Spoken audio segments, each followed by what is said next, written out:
Run, Juanito, run. It is midday and you have important business. A school is a time for refreshments, for jokes and laughter. It is a time for quietness, for pleasant games and gentle amusements. It is a fine day and school is out.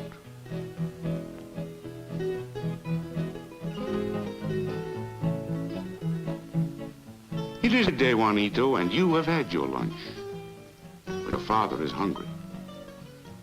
It is for this reason you run, leaving behind the games, the amusements.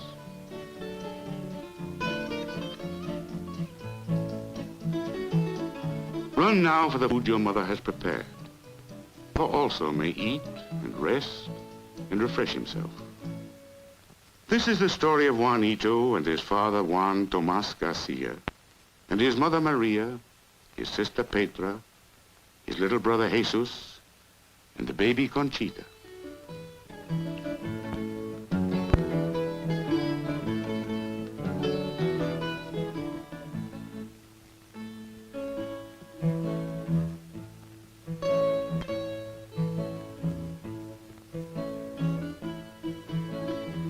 This is the story of a part of the United States, the island of Puerto Rico. The story of the people who live on that island.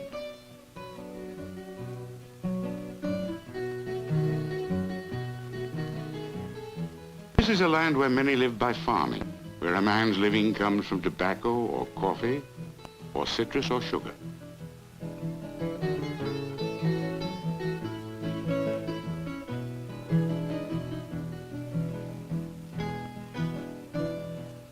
Whatever the crop, the work is hard, the sun is hot.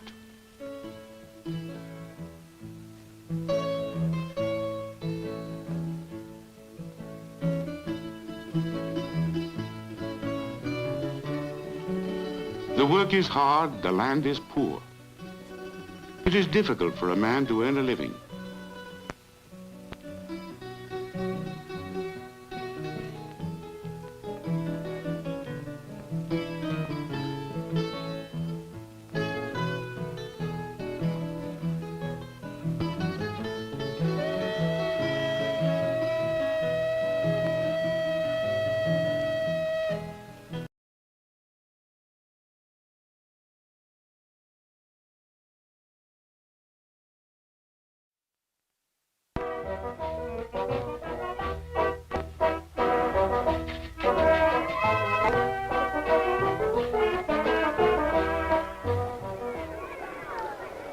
Run, Juanito, run. It is midday and you have important business. A school is a time for refreshments, for jokes and laughter. It is a time for quietness, for pleasant games and gentle amusements. It is a fine day and school is out.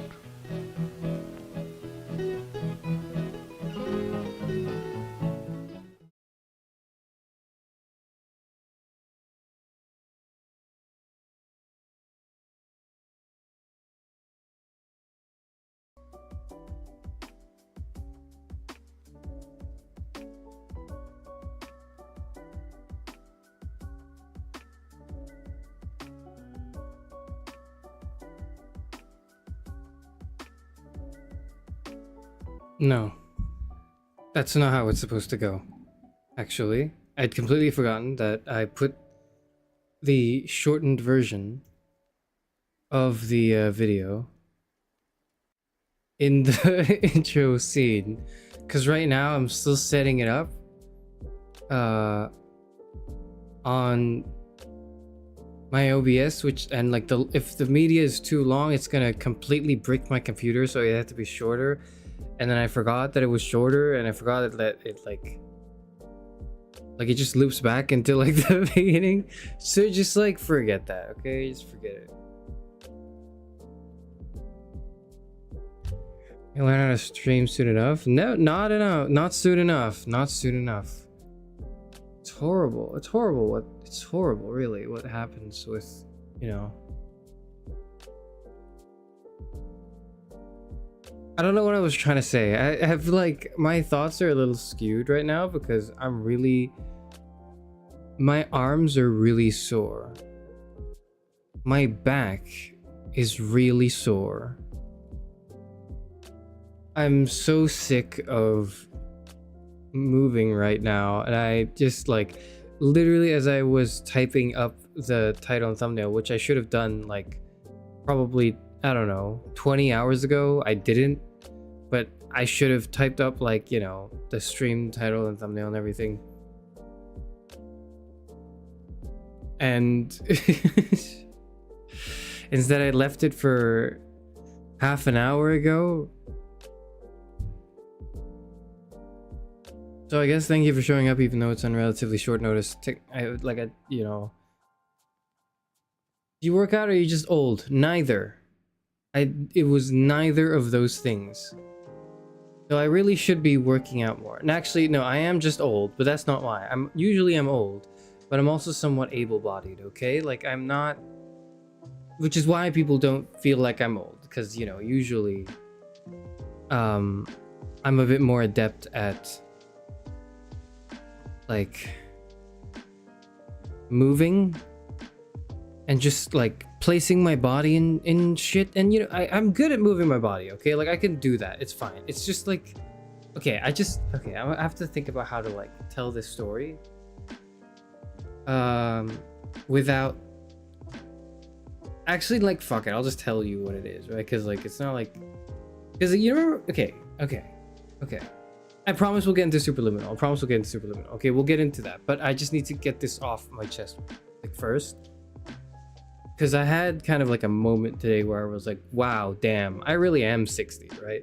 So I want to say like maybe a month ago, I probably talked about it for like 2 streams.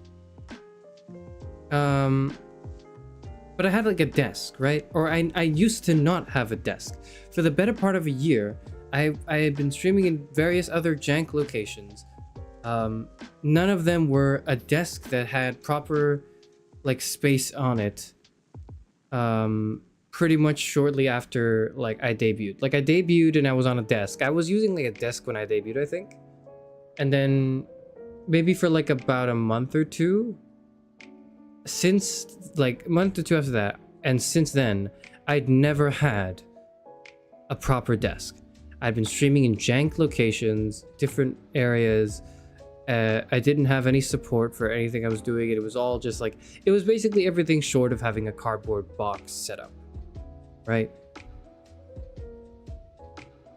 Recently I'd acquired a desk. I'd finally acquired a desk, and the only reason I acquired it was not because I could afford one, because God knows I still can't afford anything because I have a philosophy degree, but I'm desperately unemployed, because that's like that's sort of like the that's like who I am, right? But anyways, but recently I'd also, in the same way I acquired a desk, which was through some people in the neighborhood donating it because they didn't need it anymore. That was how I got my desk.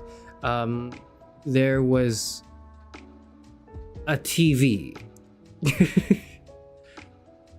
The desk that got you a noise complaint? Yeah, that one. Yep. No, my arms and back didn't just ache from the desk. No.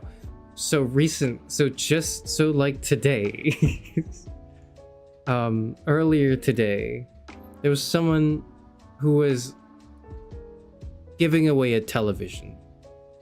And so I've never really like needed a TV, which is why I never like bought one. I never really thought about buying one, because it's like, you know, what's the point? I don't need that.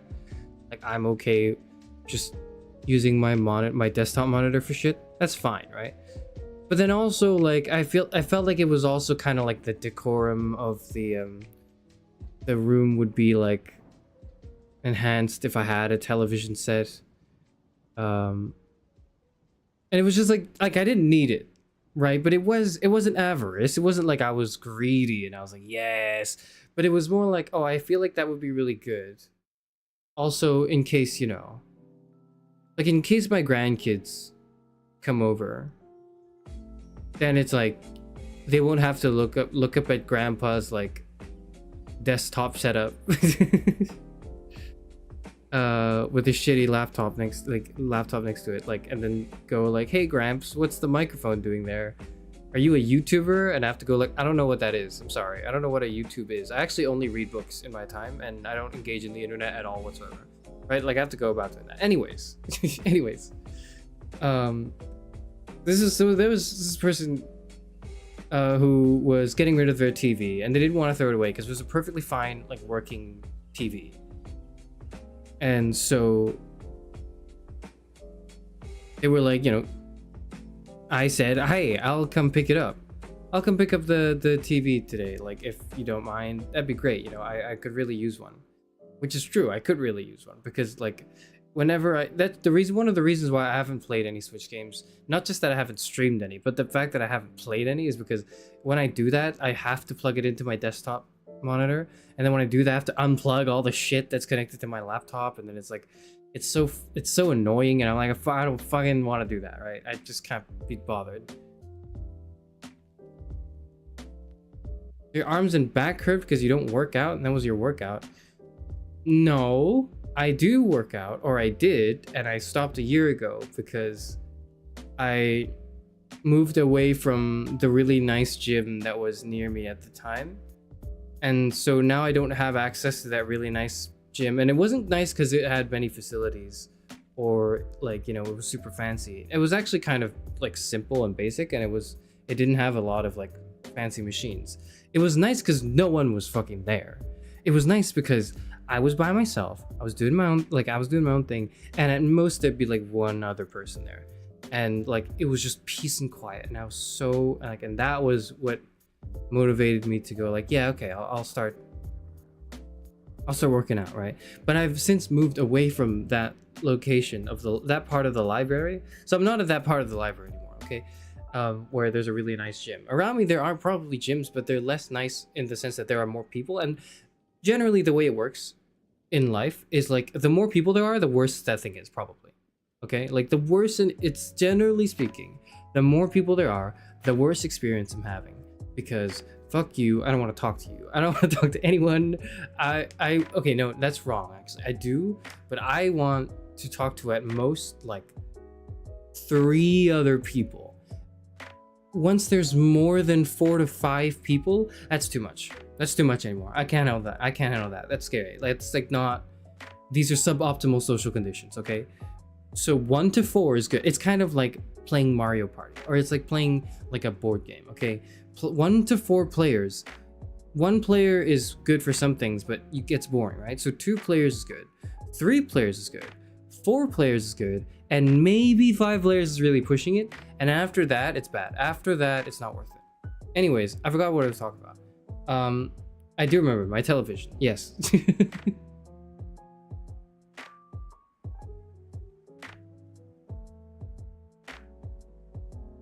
Used to go, but I'm so bad at committing, would only go a few times a month. I wasn't very good at committing either, so I had to work gymming into like a routine where I would do other things. And then when I did that, when I integrated into my other like routine things, was when I found it a lot easier. Because if it was just its own thing, I would be like, I don't have to do it, you know. I look fine enough. I'm in shape. Like, I'm okay with my body shape. I'm not, like, I feel comfortable the way I look. So, you know, I don't have to go. But then, like, when I integrated, I found what helped was integrating it into an existing sort of like routine I had. Okay, that's my advice. Exactly, is the gym nice? Is the shower room, treadmills, and weights enough? It didn't have a shower room. It had treadmills and weights, and that was like it.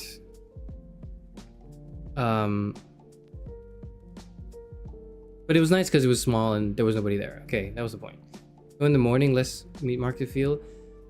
That's fair, but like, I can't wake up in the morning, and also like, I don't like showering.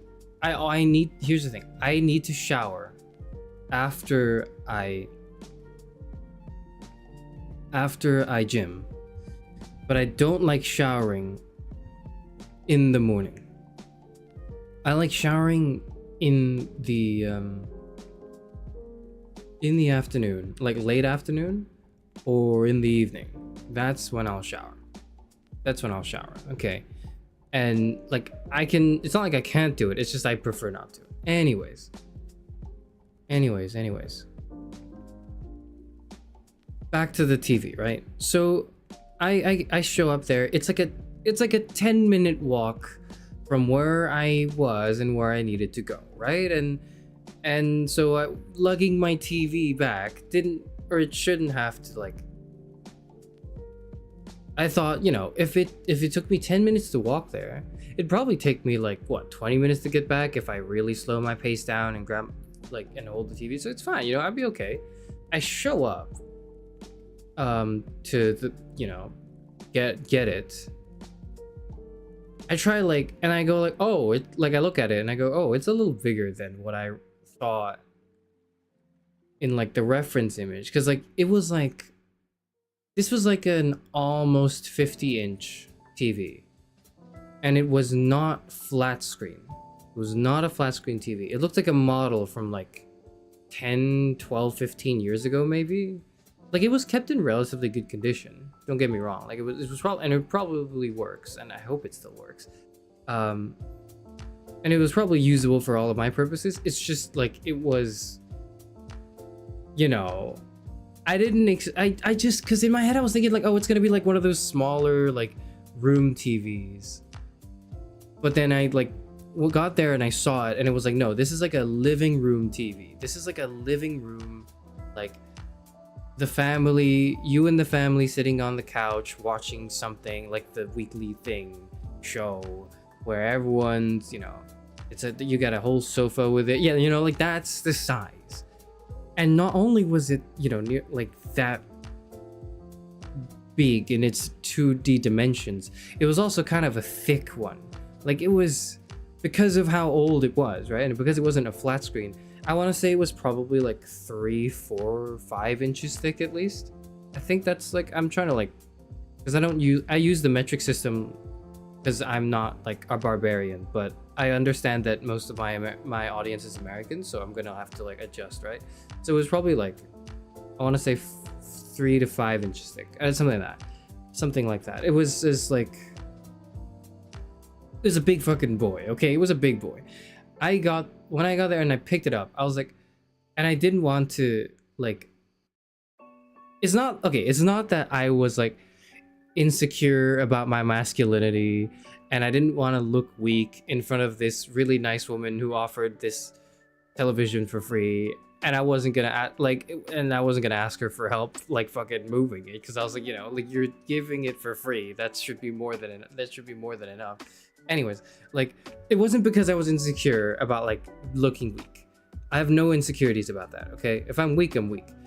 But what I am insecure about is making other people's, or troubling other people with stuff. That's what I'm insecure about, okay? My insecurity is not in oh, I'm gonna look weak and I'm not masculine enough that I can hold the television by myself and do carry it across a fucking walk.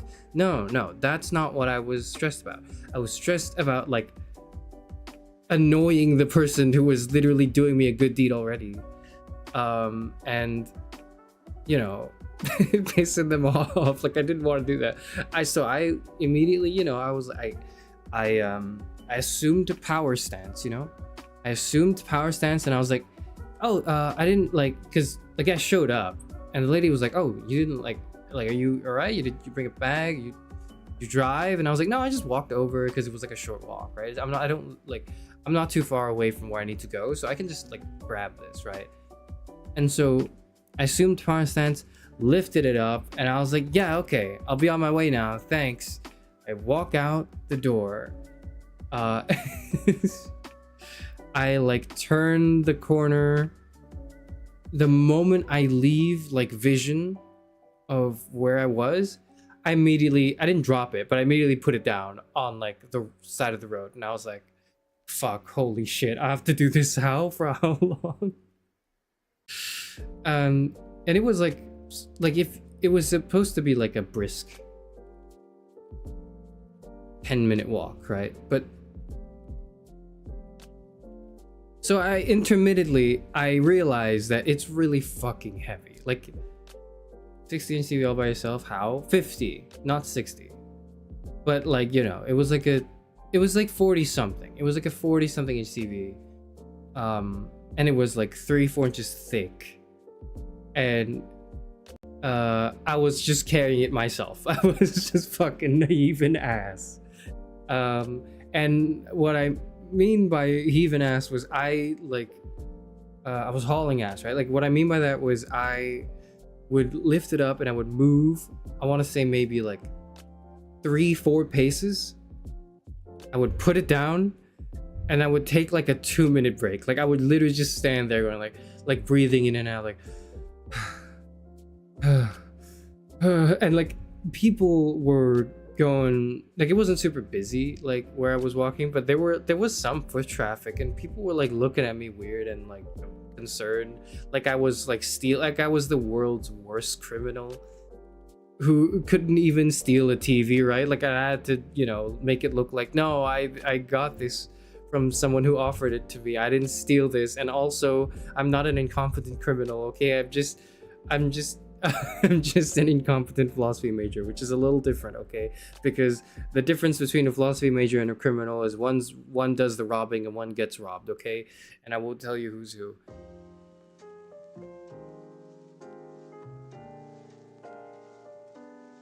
Most people would drive with that or wheel it behind them. So unlike most people, I don't have a car, and I don't have a trolley. And I don't have like a wheelie board. I don't have a skateboard, like nothing like that. I had none of that shit. I didn't even think about it. Cause honestly, right? I thought it would be like a bedroom TV. Like, cause bedroom TVs I've seen most of the time. Like, cause usually a living room TV is like a flat screen TV too. So it's like, I don't know, whatever. Like all I'm saying is in my head, I imagined it to be like a bedroom TV, and I thought I could just move that. And it wasn't. So, but I wasn't about to be like, oh, actually, I can't do it. Can you, like, you know, help me with this? Like, this person has much more important things to do than fucking helping me out. Yeah, friends asked them for help. None of them were, like, available. I was, like, texting them, and none of them were available and nearby. So it was fucked.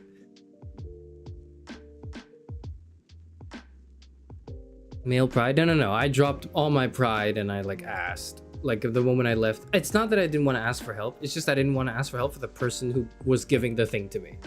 If it was I would have asked for help from like anyone else. But if it was literally the person who was going out of their way to like, you know, offer me their TV for free, I wasn't gonna ask them to like, you know, help me get it, you know?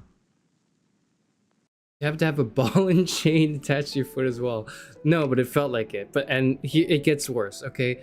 So I'm moving at a snail's pace. Pro tip, mount your TV on a 180 swivel so you can adjust it to be comfortably visible from your desk. I did that and I've never been happier about my TV. The TV is mounted on a stand. Oh yeah, I forgot. It's attached to a TV stand as well. So like the stand, I'm not saying it was really heavy, but it was definitely contributing to the weight. Okay, so there was also like a TV stand. I was fucking lugging this shit. I want to say I got about halfway through before I realized, like, mentally I was okay. Mentally I was like 1 foot in front of the other, left, right, pause, wait 2 minutes, left, right, pick it up, left, right, put it down again, wait 2 minutes. You know, I was getting into a groove, right? I was getting into a groove. But then I realized when I was about halfway through my journey, I realized, like, even though mentally I was like, no, I'm okay, I can do this. Like, my fucking arm was like shaking and my legs were shaking as I was moving this. Like, I genuinely, like, I haven't felt this since I haven't felt like this in my entire life, except for one other occasion. And it was the first time I went to the gym to do weights. The first time I went to the gym in my like adult 60-year-old life to lift weights, in my first session, that was how I felt. Like, it was like the soreness of my like arms, where I was like, mentally I was like, I can do this, but then physically my body was like, nah, fuck this, we're out of here. Why would you do this to yourself? I overestimated how much I could do. Okay, I overestimated myself. But okay. So I put the TV down again, after like I started fucking shaking, and I was like, I can't actually do this. Not because I might injure myself, or I might trip over and I might hurt myself. I don't give a fuck if I hurt myself. Who gives a shit? Nobody cares if I'm hurt. Nobody should care if I'm hurt. I don't care if I'm hurt. I care if the TV's hurt, because that would have fucking reduced all of my suffering and efforts into zero. If I in my faux male confidence trying to lift this goddamn piece of shit. It's not a piece of shit. It's actually really nice. But if I try to lift this damn thing and like drop it because my muscles spasm or something and then it breaks, I would be so mad. Does the TV at least work? I haven't even tried it yet. I got home and I just died, okay? But like, I would be so mad. And so I stopped. I put it down and I was like, I need an extended break. So I just sort of stood there. And I like texted one of my friends. I was like, hey, can you like come swing by? I don't know where you are, but can you like swing by and drive me like 1 minute to my destination? Because like it would be a 1 minute drive, but it would have been like a 30-minute haul with my arms and legs like deteriorating at a rapid pace, right? So it was like I was like, phew, it's gonna be really quick. I just need help. Please, please, please help me. Sitting on the sidewalk holding a giant TV like the world's worst panhandler. No, I was doing something. I was trying to be cool with it. I was trying to pretend like I didn't need help. So I was like, crossing my arms. I was just kind of like chilling. I was posing in like a corner, and it was like a recognizable part of the sidewalk as well, where it was next to a sign, and like I was waiting for someone, I guess, like was what I was trying to look like. And so some people passed by me and some people asked, hey, if you need help, but I was like, no, I'm okay, I'm fine. I'm just waiting for someone, like a drug dealer. No, like a criminal. Like a fucking thief, like a fucking house thief that's waiting for their truck to show up. That's what I was like. You'd be more mad if you broke the TV or your back SMH. Whichever cost me more money, I would be more mad at. Okay. Because, if I just like scratch my arms by falling over, that shit's free. That is free. That is a $0 monetary cost. So I would rather that. If I broke my back, that's like a lifetime of like medical treatment, which is extremely expensive, because as we all know, that you don't need a big booty Latina in your life. You need universal healthcare. You need universal basic income and affordable healthcare. That's what you need, right? And like affordable housing. I'll add one to that, right? In the wise words of my Kami Oshi, okay, that's what we need. But whichever would have been more expensive would have pissed me off.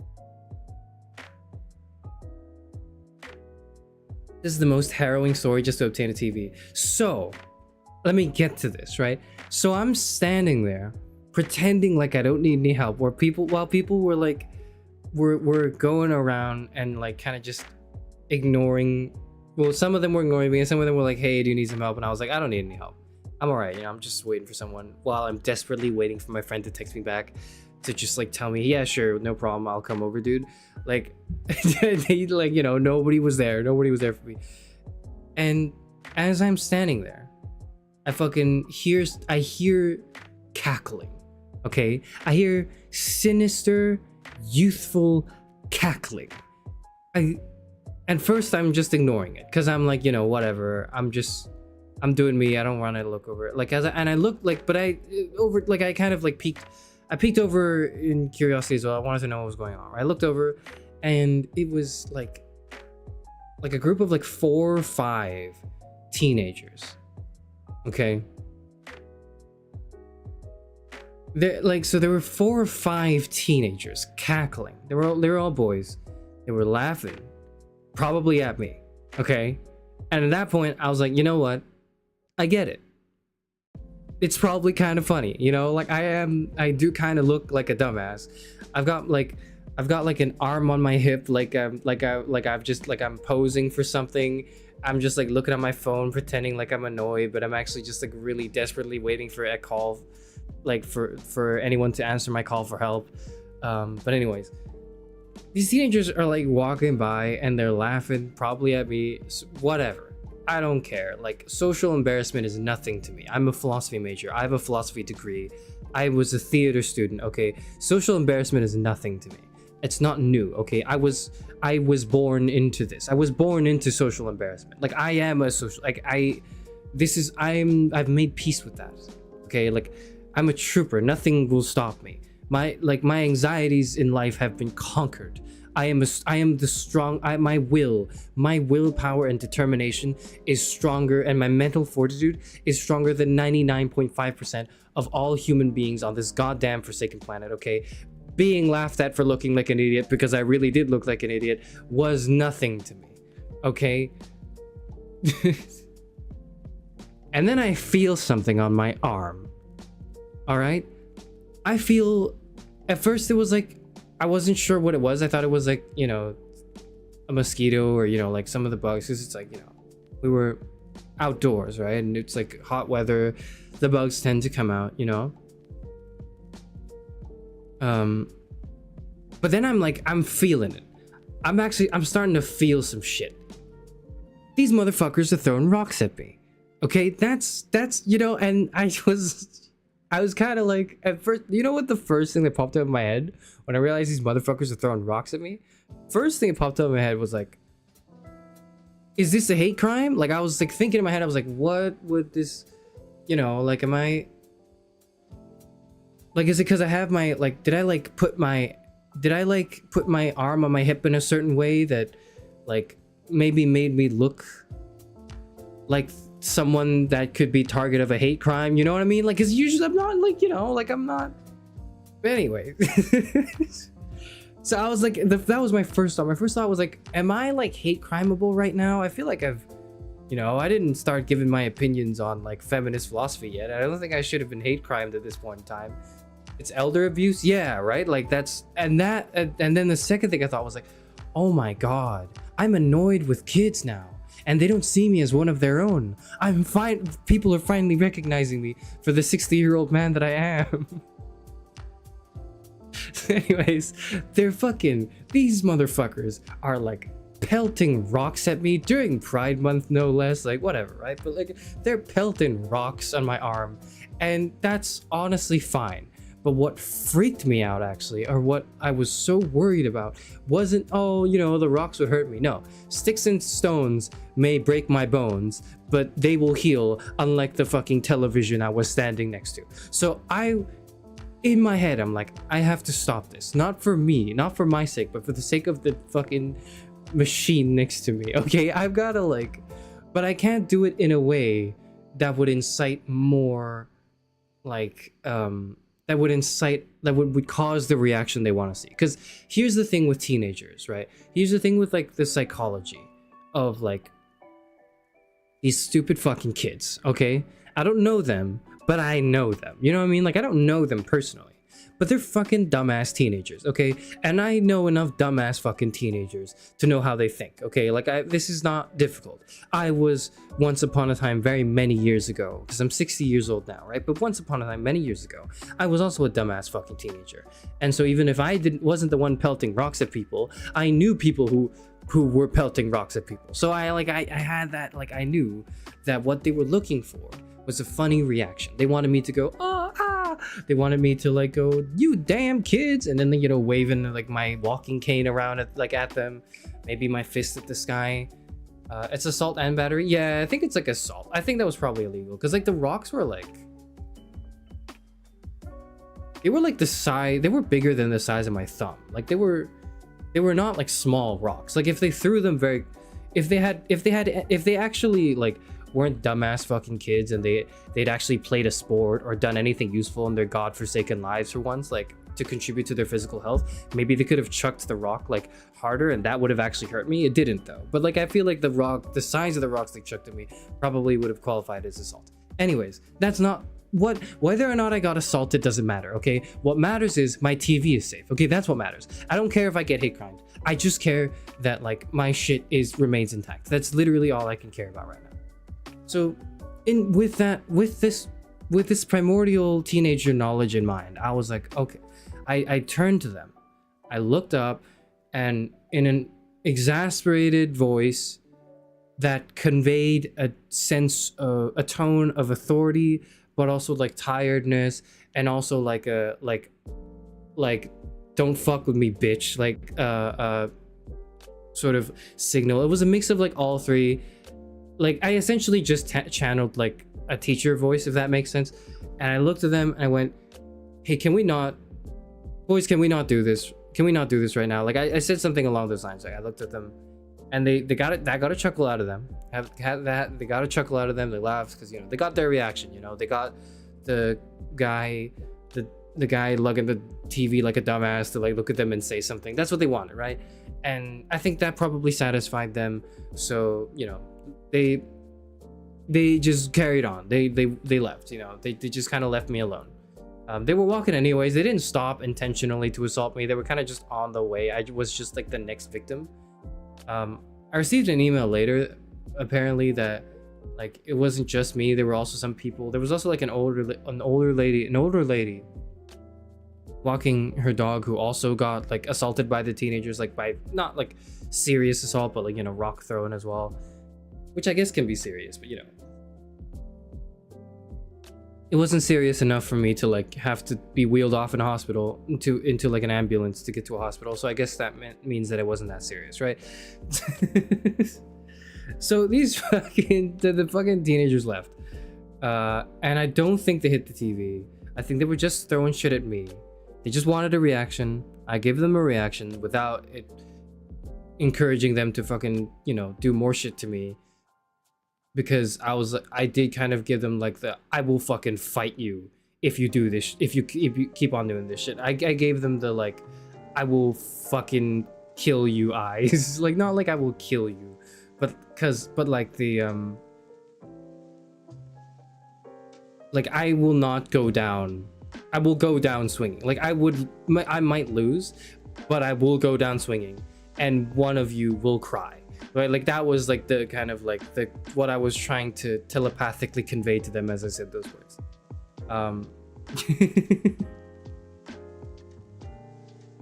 Isn't that just your normal look when surrounded by more than 4 people? No, my normal look when I'm surrounded by more than 4 people is, this is cool and I'm glad you guys are having fun, but I'm gonna go now because I don't like this. But it was nice knowing everyone. See everyone later.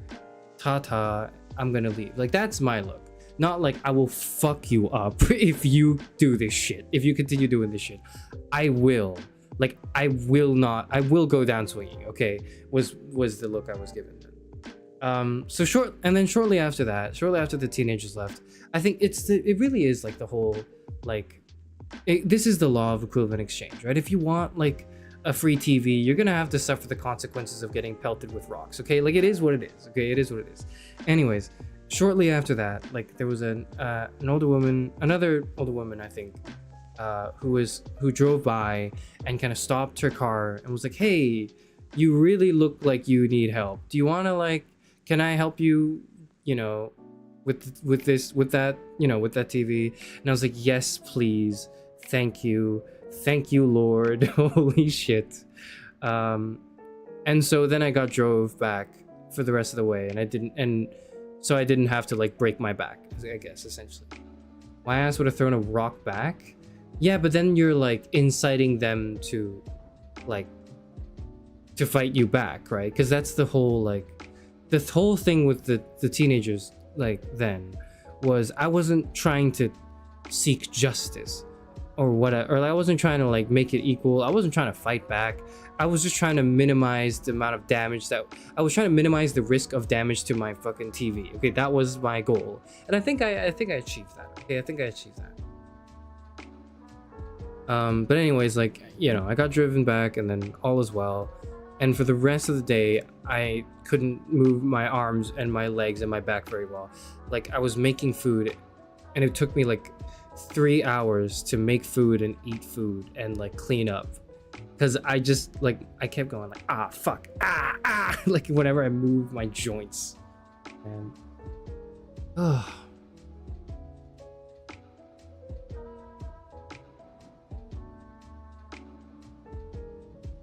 Getting stoned in the 2000s is crazy. Yeah, and I'm, like, not even a woman. It's crazy.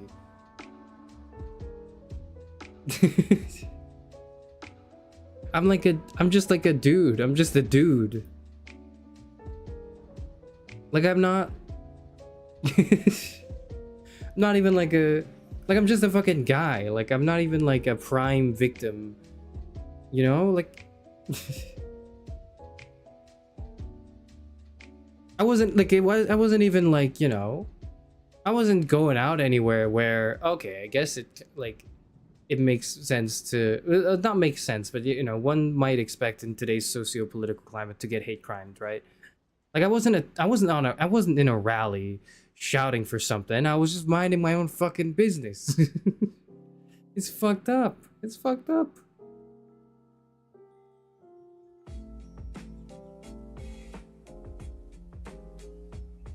If it was ready, bone apple teeth, azure bone apple teeth.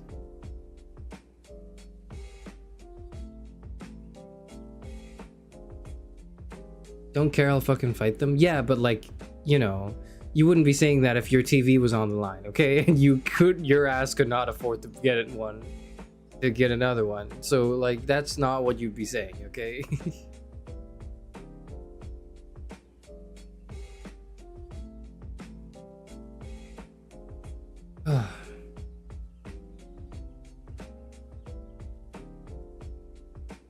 Maybe think about this from a female perspective, but I think as soon as an adult woman throws a rock back at them, they would immediately put their hands back in their pockets. No, that's not how I interpreted that. I feel like they would have fucking saw that as like a signal for like, okay, they're fighting back, so it's on. You know, that's how I thought they would have interpreted that. Throwing the TV at them, dude. I couldn't even like I couldn't even lift it up for more than like, I want to say 5 seconds before I had to immediately put it back down again. I was sure shit wasn't gonna throw it. I thought my male privilege doing something against these teenagers. Yeah, like where's my male privilege when I need it? Where is it? Where I need my male privilege now. Give me my male privilege so these damn teenagers aren't gonna chuck rocks at me. Because they'll see me as like a masculine threat maybe. I don't know. Fuck.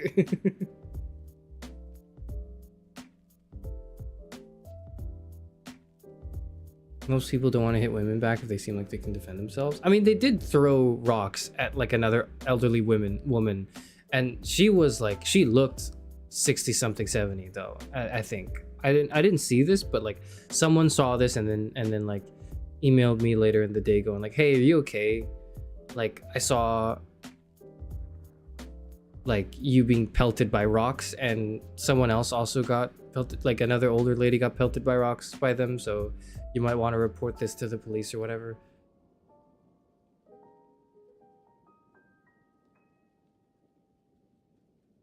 So I was like, all right, okay, I guess I'll do that.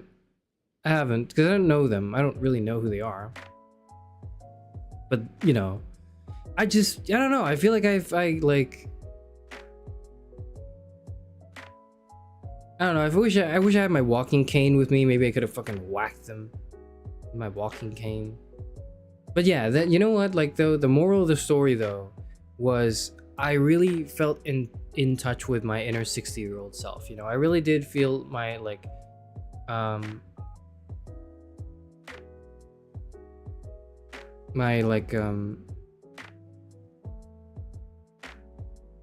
elderly adult life, where these damn kids is something I can say with genuine earnest and spite, and wave my walking stick around, start yelling at them to get off my lawn. Like I felt really in touch with my ages after today, so that was great. That was like a good thing. Did you at least get the remote? Yeah. It was funny because like I didn't bring a bag or anything, and I forgot there were remotes, and there was a remote and a cable that came with the TV as well. So the lady offered to just like duct tape the TV remote and like the cable to the TV while I was lifting it, and honestly that really helped, because otherwise if I had to fucking move that shit separately as well, I don't know if I would have been able to make the whole journey. But like it was just duct taped to it, so to the whole thing, so that worked out.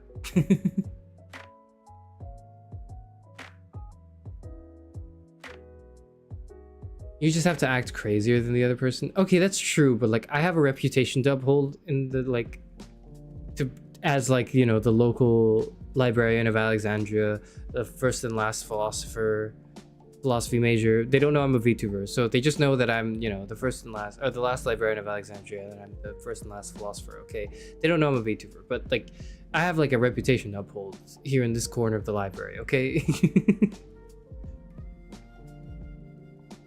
Yeah, it was just a gang of miscreants. It's crazy. They saw the whole thing and didn't come to help. I don't think they saw the whole thing. I think they saw the lady, the old lady, getting pelted with rocks, and then saw me, and then saw, like, because the teenagers were going like the opposite direction, so they might have seen, they saw the teenagers earlier, and then they came across me and thought, oh, maybe I also was a victim, but they weren't sure. But they didn't really know who I was and didn't want to come up to me and ask who I was. So they like emailed someone who forwarded it to me, going like, hey, there was like a lad moving like a television. Can you tell them that I send my condolences? You know, like that was how it went down, right? But anyways.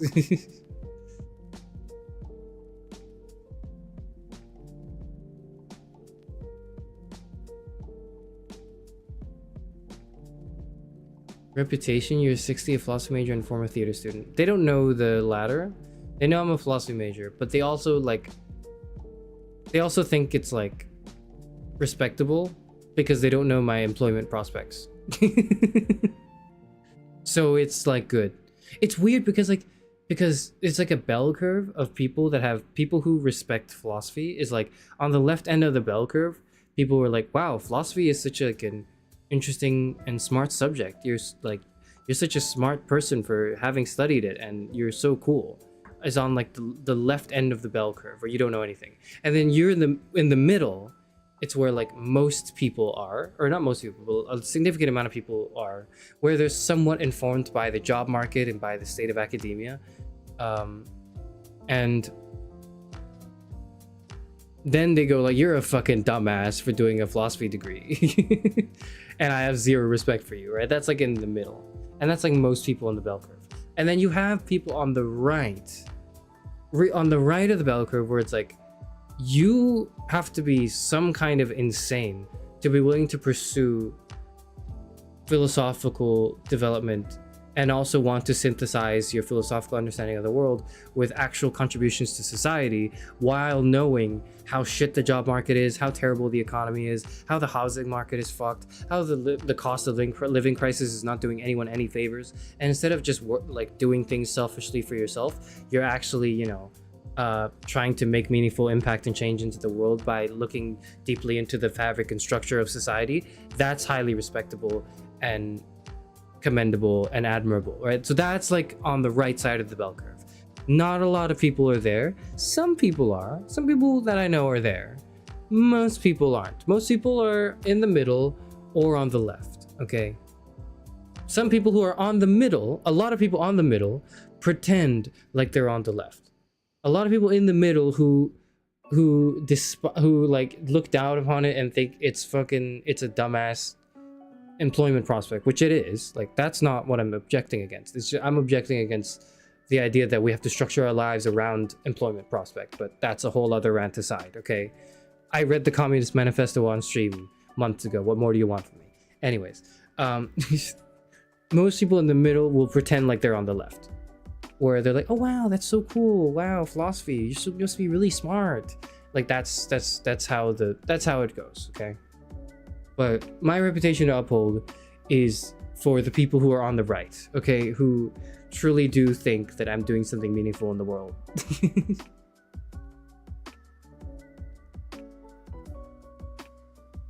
Left and right are the same. Yes and no. They are the same and their conclusions are the same, but like their understanding of those conclusions are different. That's what makes it the left and right side of the bell curve meme, and the bell curve meme, right?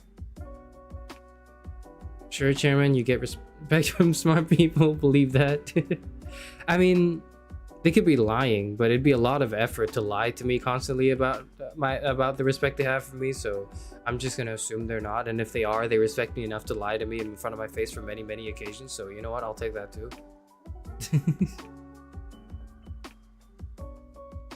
Where's the job market so competitive and difficult, but also that's dope, and I bet you're really well spoken and thoughtful option? It's on the right. It's on the right. So on the right side is like, left side is like, wow, philosophy, you're so smart. Middle is, you fucking dumbass. Like, why are you so naive and to the ways of the world? You don't understand. You what? You don't understand that the job market is terrible, and how there's a housing crisis and the cost of living crisis, and everything's going up in flames, and the socio-political turmoil is getting worse than it's been the past like 1.5 decades at least, or maybe even 2 decades. Like, what, you don't see all of this in the state of the world and you still decided to do philosophy? You fucking idiot. That's like the middle, right? The one on the right is, in spite of all these difficulties and challenges that you must be aware of in contemporary society, you still nonetheless chose to persevere in something that does not offer you immediate gains and rewards, and rather you decided to spend your time and effort into truly rethinking and examining the structure of the world in hopes of improving it meaningfully and creating long-lasting impact. That's cool. That's on the right side. Which side are your friends and family? Middle.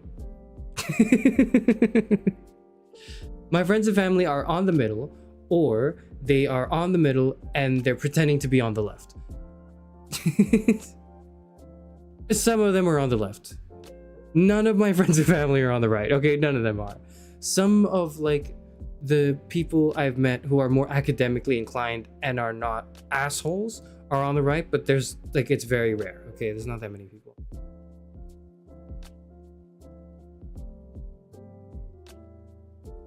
I mean, at the end of the day, someone has to be a philosophy major. I actually don't think so. I actually think like Soren Kierkegaard has solved all of philosophy and nobody has to do any philosophy anymore. We should just listen to him and everything he said.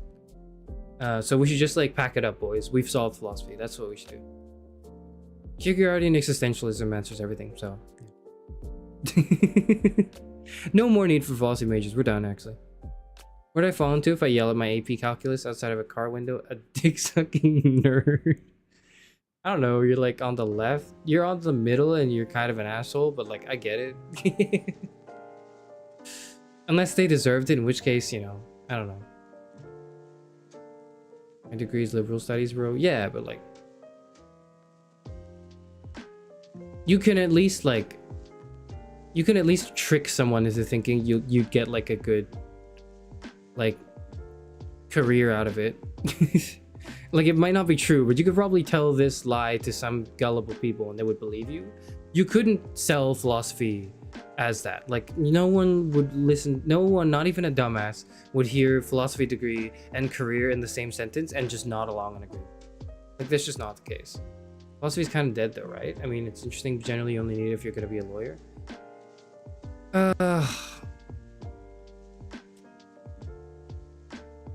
That's like another bell curve opinion. That's another bell curve opinion of like, where it's like, what is it like?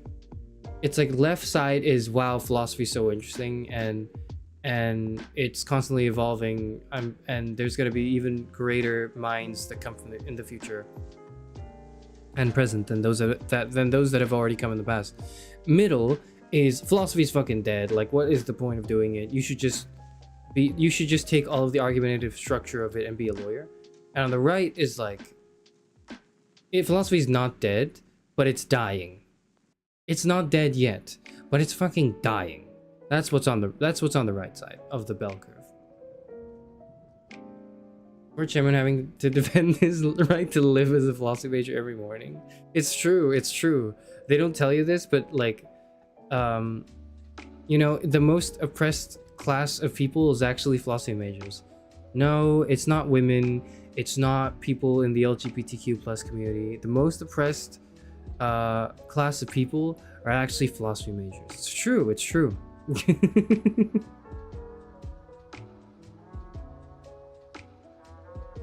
Could always be a museum director. I guess so. Yeah, I did think about working at a museum, but there aren't really many near me at the moment, so the opportunity is just not quite present. And also, like, I want to do more than, I have a pretty good idea of what I want to do, and it's not, it has strong overlaps with like museum stuff, but I'm personally less inclined to the knowledge base of the museumness of it, and I'm more inclined towards a thinking rather than a knowing. And I think museum director lends a lot to knowing. I'm not saying there's no thinking, there is. It's just it tends more towards knowing.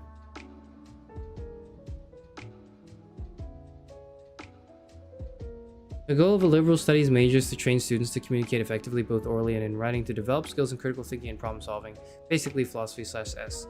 Okay, you don't have to /S that. That is kind of true. That's how philosophy has to market itself, to like make it look like a useful subject.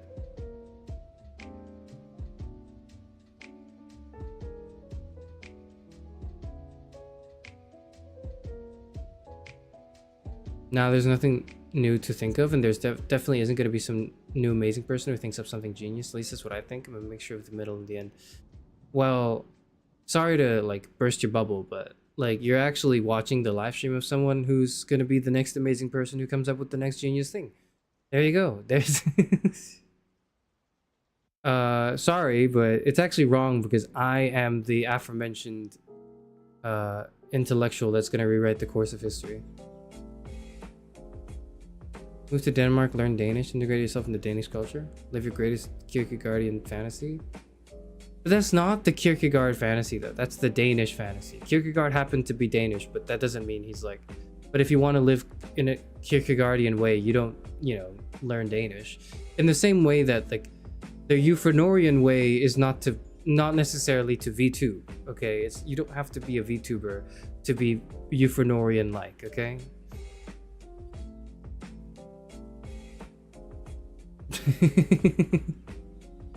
All right, I'll stop. I'll fucking stop. We're done. Anyways, that was the story of how like I got a new TV. It's not new, but like I got a TV for myself now, and maybe because of that I'd be able to play like a Fire Emblem stream soon-ish. Maybe not. Oh, my fucking back hurts so badly. Oh, I hate being 6 years old. Sorry.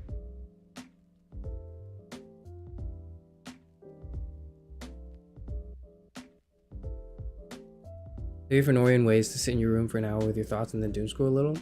Okay, true, but also then immediate to after doom scrolling, go like, I should like do something with my time, with my leisure time, and then messaging our team and going like, hey, you know about VTubers? That's the Euphranorian way. I keep forgetting like you guys have all met our team now, so I can like I'm a bit more open to like talking about her in a way that's like not, because everything prior to that, to the stream I did a few days ago, I was like, I was always a bit like worried, like, okay, how much personal information should I bring up? Because like it's not really for doxing reasons, but more like I don't know what our team would be comfortable sharing. And so then we had that stream, and then she started talking about like Hoyoverse and Evangelion Yaoi, and all was right in the world. And I was like, okay, yeah, all right. we can talk about this.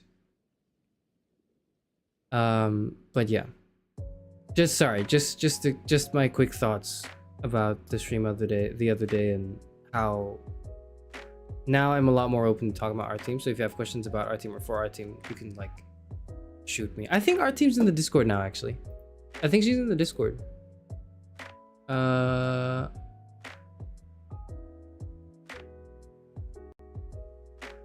me see.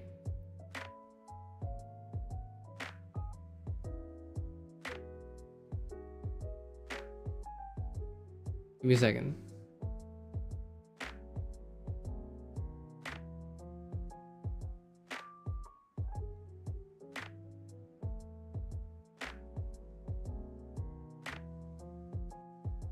Yeah, I think our team's in the Discord. Has she announced that she's in the Discord? I don't think so, but she's in the Discord now. So you can like ping her for opinions, I guess, if you want. She is there as Loika, right? Like I think you can see her there. Where is she? She's okay. She's Mochi slash Loika. That's what she is. That's who she is. I think I'm allowed to say that. Yeah. Yeah.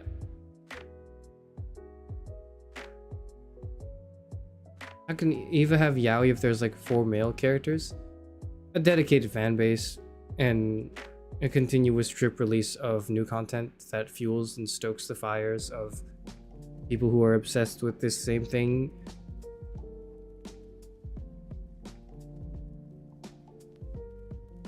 Also put the new emotes in. I know. I'll do it after this stream. I promise I'll do it after this stream. I promise. Anyways, okay. It's been an hour. It's been like an hour. I need to get to the main point, okay? You promise? No, I don't, because I don't know if I can keep that promise, because I might just be so tired and my arms might be so sore that I can't do it, okay? But like, you know, I'll try. I can only promise to try. That's my like motto with things, is like, if anyone asks me to promise, like I really all like it. Well, my response is usually like, I can only promise to try. You want me to remind you? You can, sure.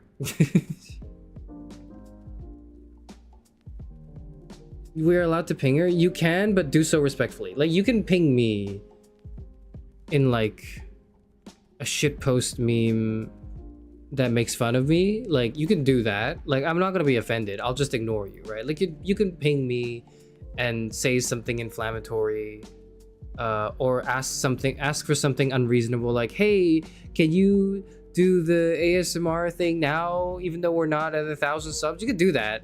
And you can ask me stupid ass questions. I'm just gonna ignore you. That's fine. But you're allowed to do that. You should try not to do that to our team. Because our team is a very busy person. I think. Not really. She's not really busy right now, but like pretend like, yeah. Charis Euphranor, can you Venmo me $1,000? No. Do I look like I have a fucking philosophy degree? Do I look like I have $1,000? If anything, if like if I collapsed on the floor right now and died, like my family would inherit a negative sum of things from me.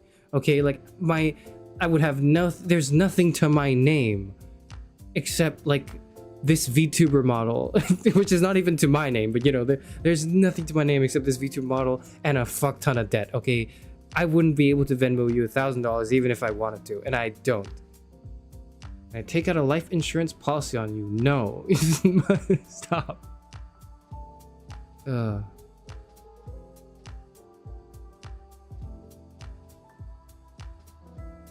You can ping me what I'm trying to say is you can ping me disrespectfully. But try not to ping our team disrespectfully, okay? But if you have a question, you can ping her. That's fine. You won't leave your family your Star Rail account? I would. It would just not be worth shit, because it's like my Star Rail account sucks. My Star Rail account is like, just like, what is it? It's just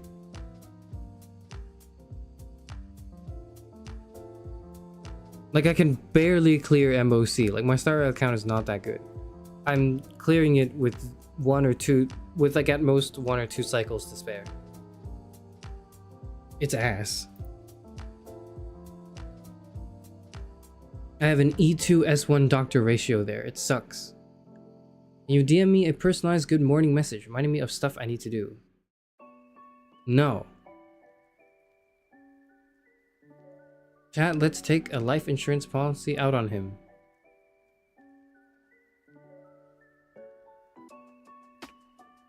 Okay, I'm gonna start the stream. I'm gonna start playing the video game now. I'm gonna stop fucking entertaining everything you guys are saying now. Alright. You motherfuckers.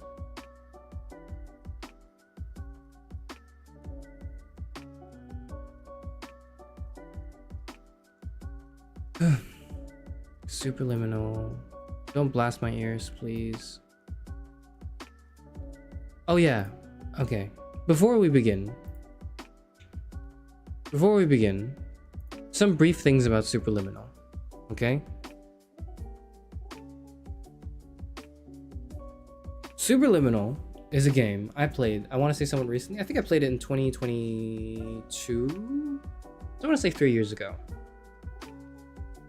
Unlike the past two games I talked about and played on stream, Portal 2 and the Stanley Parable, the Superliminal was not one that changed the course of history for me, or had, but nonetheless, that didn't mean that it didn't have a significant impact on me. I don't think it's a game that is flawless, in that I think I have certain very minor critiques of it. Notably, the narrative writing of it, I think, could have been more airtight than it is. But Superliminal is a game I have a lot of respect for and I really love, and I think is just, as a game, very, very fun. The gameplay of it is leaps and bounds beyond, like, you know, for example, what the Stanley Parable is as a walking sim, because it actually involves gameplay. The gameplay of Superliminal is, as we'll demonstrate later, right? You moving objects around by holding them, and then when you release them, they adjust to a size based on your perspective of it in the thing. That's kind of a weird thing to explain verbally, so you'll just have to trust me that it'll make sense the moment you'll see it once, and it'll make perfect sense to you, okay? But I really liked the game. I enjoyed playing it a lot. I thought that there was a perfect blend of gameplay and narrative and atmosphere and vibe that really worked for me. And I don't want to say most importantly, but maybe for the case of this stream and this fucking channel, most importantly, Superliminal's got a banger soundtrack too. It does. And I've been using that soundtrack ever since my debut. It is, right now, my stream music. I have two playlists for stream music. One is like a lo-fi sort of chill beat playlist, and one is like a more the piano BGM that's in the game. Currently, you're listening to the lo-fi BGM. This is the BGM from the game's OST. Both of these are from the OST collections, I think. I use this for like reading streams, and I also use this for the art team interview stream. But anyways,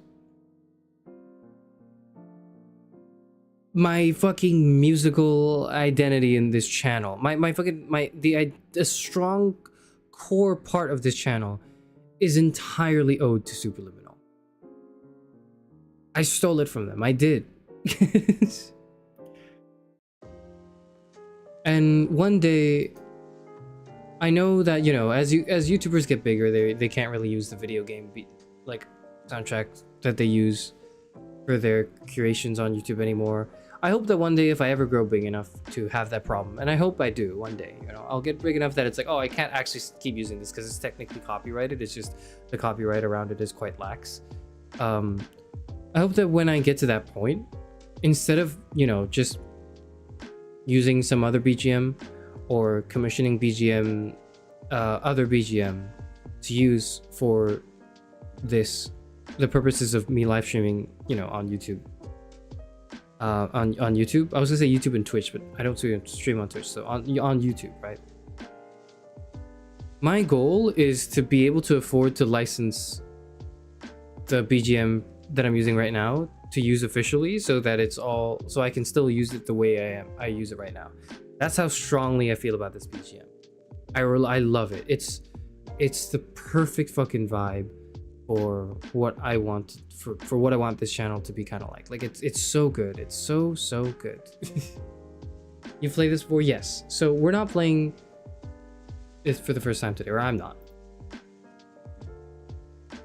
I have played and beaten Superliminal 3 years ago. And because of that, this is not like a fresh playthrough where you get to see me react and go, ooh, ah, for the first time. No, I've played the game and I've beaten the game. Much like the other two games we did today, this week, this is a firm part of Charis Euphranor past, and it may creep into a little bit of present as well, but you know, it's a firm part of what makes Charis Euphranor, and I felt it only appropriate to include this game this week. Why would you license video game music? Because I just love this so much that if eventually I'd encounter copyright problems and the composer of the tracks, Matt Christensen, I think is his name, like goes like, hey, wait a minute, that's my music. You can't just use it like that for your own commercial purposes, right? Like, if that ever came to be, I would be very willing to think about just straight up paying them for this because it's so good. Like, rather than just transition into something that's open resource or free. I just love this soundtrack, man. I do.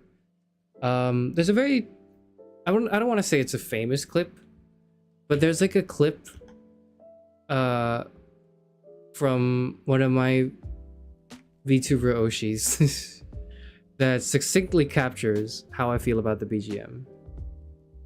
Let me type it out.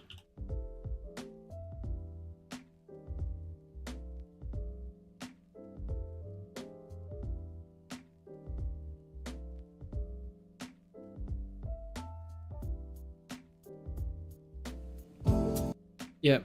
Okay, I got it.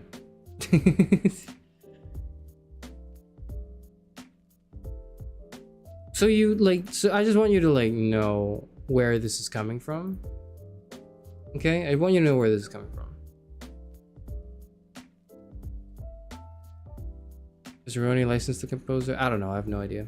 I think the Hololive people have BGM composed for them by cover. Or like commissioned by cover, but yeah. Anyways, here's the clip.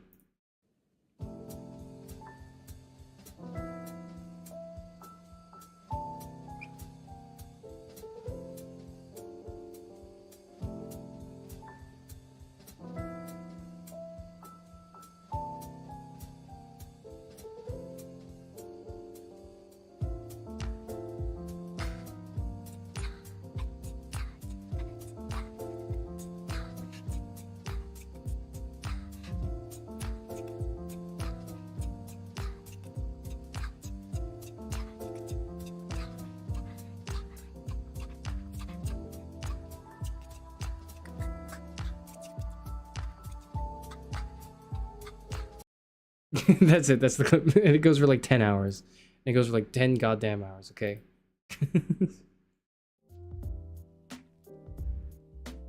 That's the clip. That's yeah, if you want to know how I feel about the Superliminal BGM OST, that's how I feel about it. That's how I feel about the OST.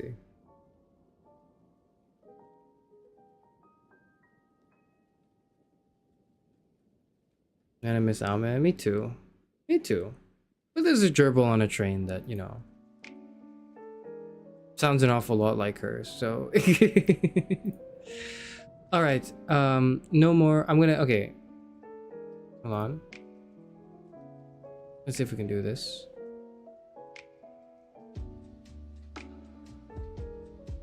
Okay.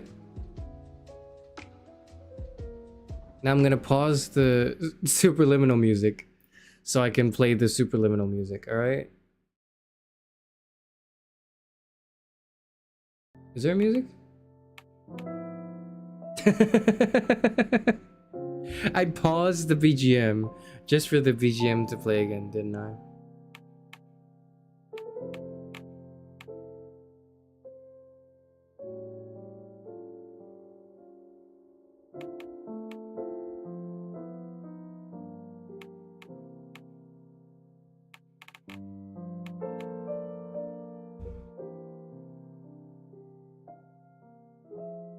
Superliminal's musical identity is very near and dear to my soul for very obvious reasons, but also the game itself is something that I feel like if I had played earlier in my life would have had a very similar effect to the other games that have had a significant impact on my soul. You know, like this game didn't shape my soul because my soul was already in the shape of this game.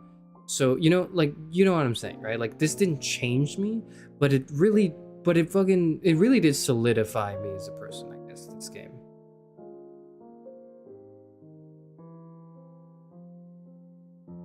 I can't quite tell you how or why. All I can tell you is that you have to trust me when I say, holy shit, you should play this game. It's really good. That's what I'm saying for all the games I've played this week. Okay, Superliminal, Portal 2, or just, you know, Portal, right? The Portal series, right? Portal 2 is a bit longer than 1, so it was the first one. You know, Portal, Superliminal, The Stanley Parable. If any of you haven't played those games yet, please play them. If you play them on the Discord, I will show up. I won't promise, but like if you do it, I'll show up, because like I genuinely, that's how strongly I feel about these games. I really do love these games so much. It shares some of the Portal 2 DNA because it has some devs from the Portal team. Does it have devs from the Portal team? I didn't know. I actually had no idea. What? There were devs of this game that were from the... No, really? I have to look into that. I didn't know that. I didn't know that. Are you filled with feelings of self-doubt? Do you find yourself prone to minimizing massive dilemmas? Or for allowing the smallest problems to get blown completely out of proportion? At the Pierce Institute, our patent-pending Somnosculpt technology provides safe and effective dream therapy while you rest in the comfort of our flagship clinic. Located right next to the secondary overflow parking lot at the University Medical Center. Somnosculpt, we'll make your dreams come true. There's a creative director and some programmers. I actually did not know that. Thank you for telling me that. I gotta look into that later. I mean, you know what? It makes sense. The game does start this way. Start in a similar way as well. Interesting. Oh, I love this. Oh, I remember this. Yeah. Yeah. Oh. You know what? Yeah, I can see the... You know what? I'm starting to see more and more of the Portal DNA. That's such a good... That's so good. Can I just, like... fanboy about how good... how good of an intro the opening sequence is, shortly followed by you staring at this wall with like the WASD and the mouse to reveal that like the perspective shift between like you thinking, oh, this is another menu, like in standard video game fashion, where they flash up a screen that shows you instructions, you click yes, okay, continue, and then you're dropped into the game. This is the game. This is the game. This is the game, man. Oh my god, I love this. I already love this. I love this fucking...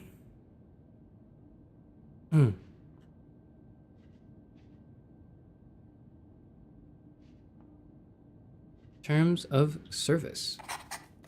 I couldn't even see it.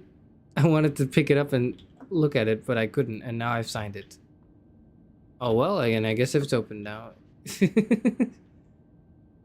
It's... Do you, like... Are you getting this yet?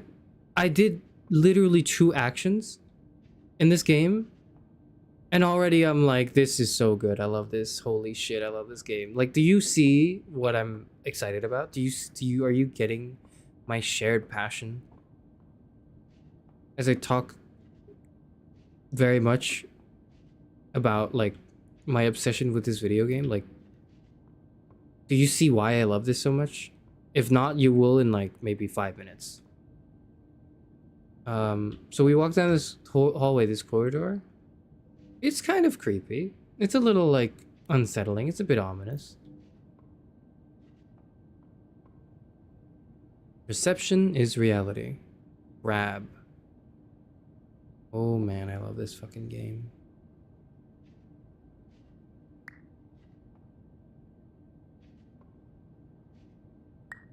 You grab this and you go like, okay, yeah, this is a fucking thing on the table.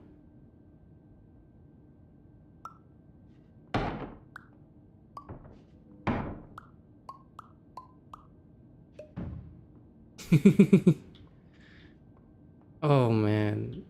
Oh, I remember this. Yeah, I remember this now. Holy shit. I'm remembering so much of this game when I played it for the first time. Like, the thing is, I know all the, like, because I've played this, I'm really good at being able to like shrink and magnify.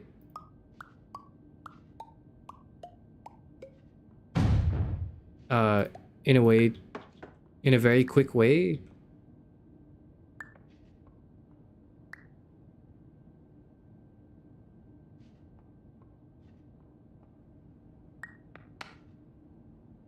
That allows me to manipulate the objects with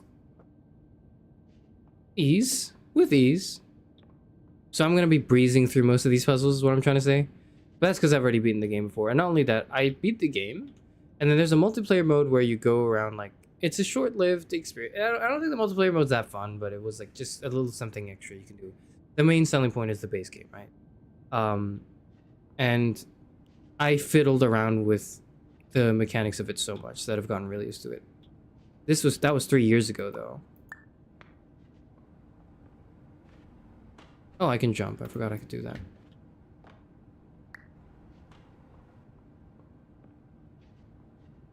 Terms of service accepted. Congratulations on falling asleep. Welcome to Somnasculpt. Your progress may be monitored by qualified specialists. Oh yeah, I remember. This orientation will adapt you to eyelids, our interactive, lucid induction dream state in which you retain full consciousness and control. There it is. Maybe I could speedrun this game. Nah, it wouldn't be fun actually, never mind. Dude, I'm just like hearing the BGM of this game. And I'm just like, I'm thinking I have to stream now. Because then I forget I'm already streaming. I think the perspective bit has a philosophical implication. Everything has like, okay, sorry, I don't want to like reduce your comment to like a, yeah, so it does do many other things. I do think the perspective bit of this is the central theme of the game. And there are interesting philosophical connotations to what they want to say and do with it.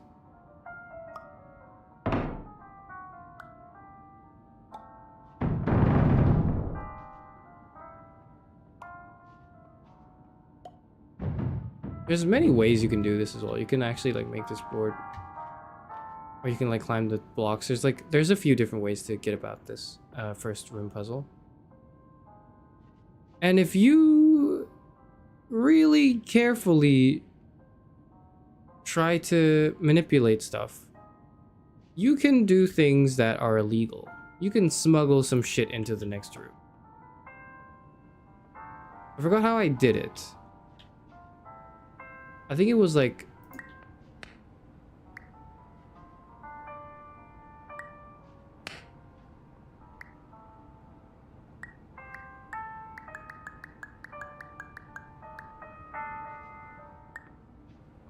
Ah, damn it. But there's a way you can like smuggle stuff through doors. Oh no, I think it was this. Oh, damn it. And I figured this out the first time I played it. I already started to, like, yeah, so no objects beyond this point at all times. And immediately in my head I was like, oh really? And then I was like, I did this. And then I kept trying this, and then eventually I got it to work. I forgot how I do it though. Ah, damn it. No, where'd it go? Fuck, I don't know where it is.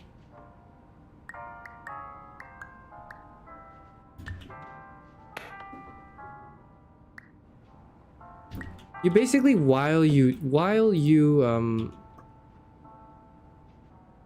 have to hold the object while you're trying to pass through the doors. Let go of it.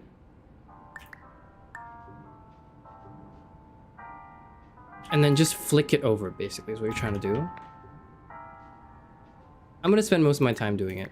I'm gonna spend most of my time here doing this. But eventually you'll be able to get it. It's not a very consistent way. Ah, there we go. Oh, there we go. That's how you smuggle shit when they say don't smuggle shit. Oh, I had such a good time fucking smuggling stuff through rooms. And the thing is, like, it wouldn't even help you either, would it? Because, like, you're supposed to solve the puzzle. The puzzle is, like, you're supposed to stand here and grab that to bring it over. But, like, you know, Or you can just smuggle shit illegally, like this.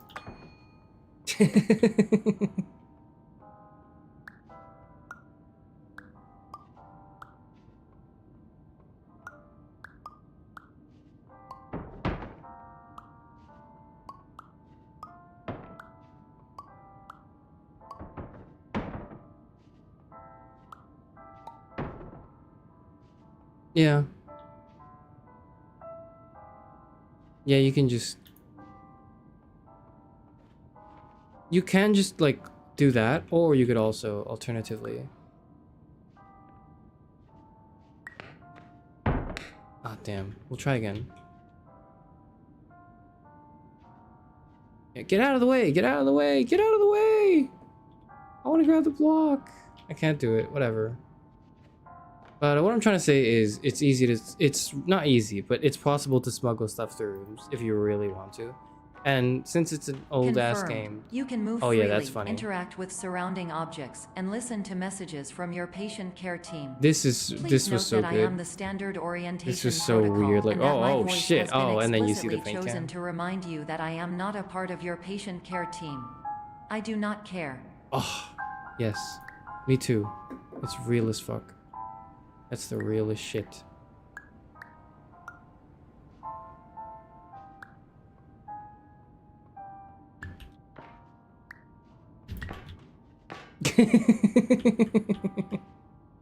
I'm having so much more fun than I should smuggling stuff.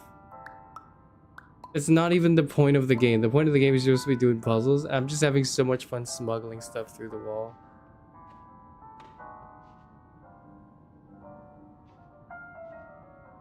There it is. Joop.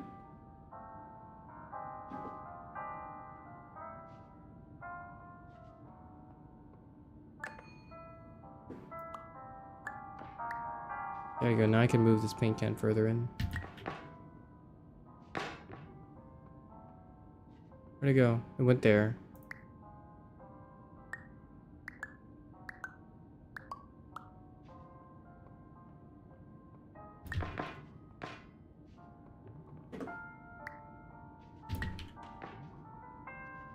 Where'd it go?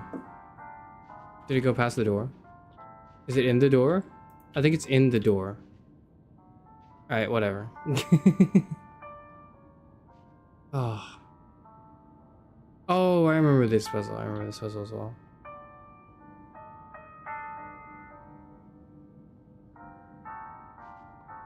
Hold right click to rotate. Jeez. Jeez. How did I break the game?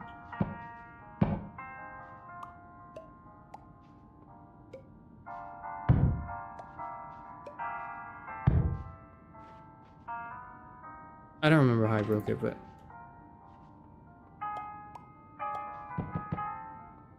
Oh, damn.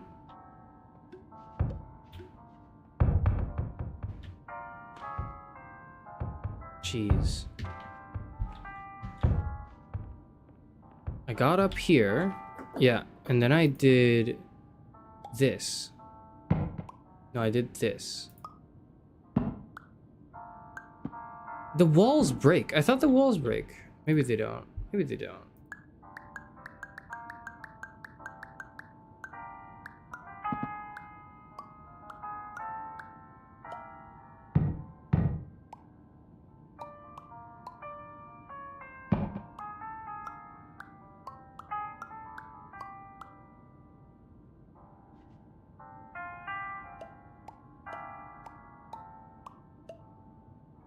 No, how do you get up there? I forgot how you... Because there's a way you can... I think you could... There's a way to use the cheese block to break... To, like, clip off one part of the wall and then it fucks up the whole thing. Or maybe that's next room.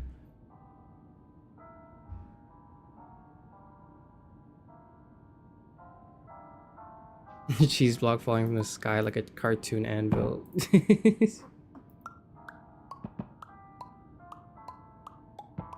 Isn't there like a secret room up there as well you can get to? Yeah, you can... Well, I don't know if... It's not a room, but you can like get up that edge. Sorry, that was me not doing my microphone right.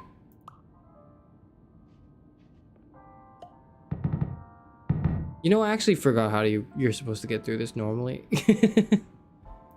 Which I guess is good, right?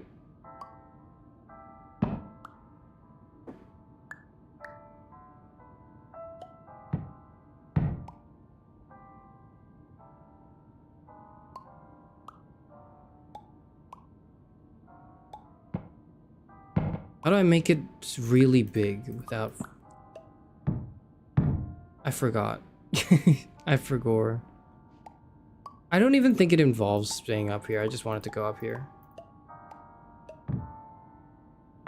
I was stuck in this room for a little bit. Not because I couldn't get through it, but because I was fiddling around trying to get over the walls.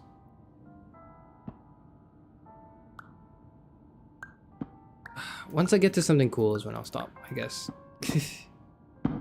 Ah! Cheese, please. No, cheese, no. No.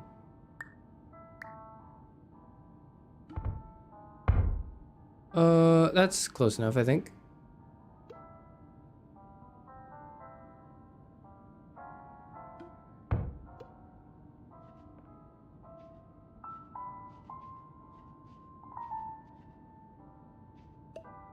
Fuck. God damn it.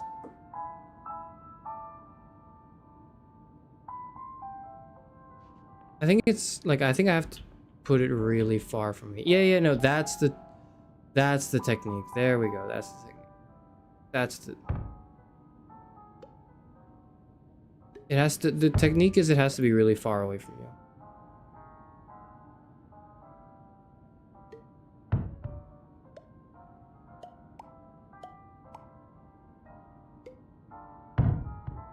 Son of a bitch, I forgot how to do it. No, I remember now. You walk closer. The idea is you walk closer so it takes up more of your perspective. You grab it, and then you position it far away. And then you walk further away. And that's how you position it.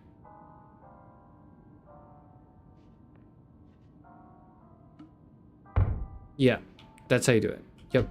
Yeah. I remember During now. eyelids, I remember you will now. lose the ability to awaken suddenly due to realizing that this is a dream. Evidence: I have already informed you that this is a dream. You did not wake up. That's true. Please complete the remaining orientation activities. Oh yeah, so something, who was it? Someone said something earlier.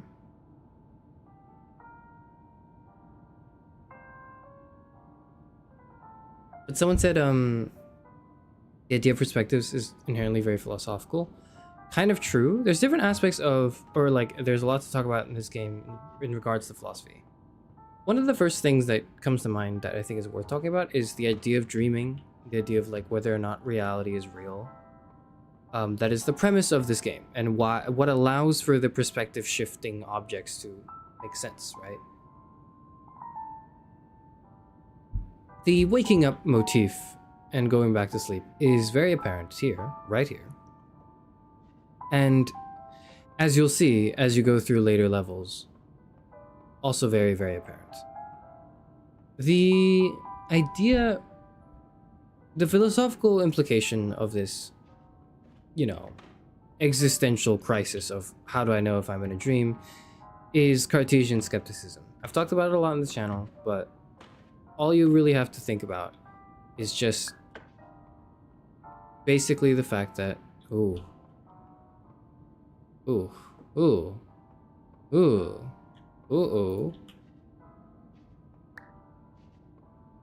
that's the first time the game kind of goes like, you could do that if you want, but do you want to? That's the first time the game does that. Yeah, that's the first time the game goes like, okay, this is the beaten path. And it's fucking terrifying, by the way, when you do this. With the boards as well. Like here in the facility, you'll hear the nice BGM. And then here it's like, oh fuck, I don't know if I want to be here anymore actually. Warning, you have deviated from the orientation pathway. At the Pierce Institute, patient safety is a key node in our corporate priority tetrahedron. A variable degree of force can and will be authorized to ensure patient safety. Please return to the orientation pathway. Okay. Yeah, okay. But before I do that... Oh, I love this gag as well. Red soda, green soda, diet soda, random soda, baking soda, mini soda, water soda. Soda! Have you seen the fucking...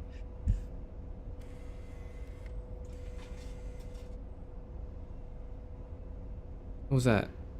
Oh, that was the sound of the machine. Make it a Minnesota. There it is.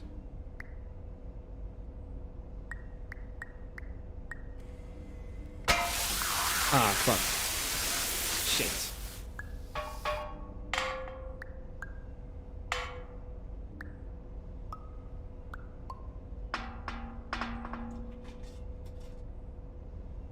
You can do a lot with these soda cans. You can smuggle a lot of shit with these soda cans. Which one should we get? Is water soda seltzer? I forgot. Let's see.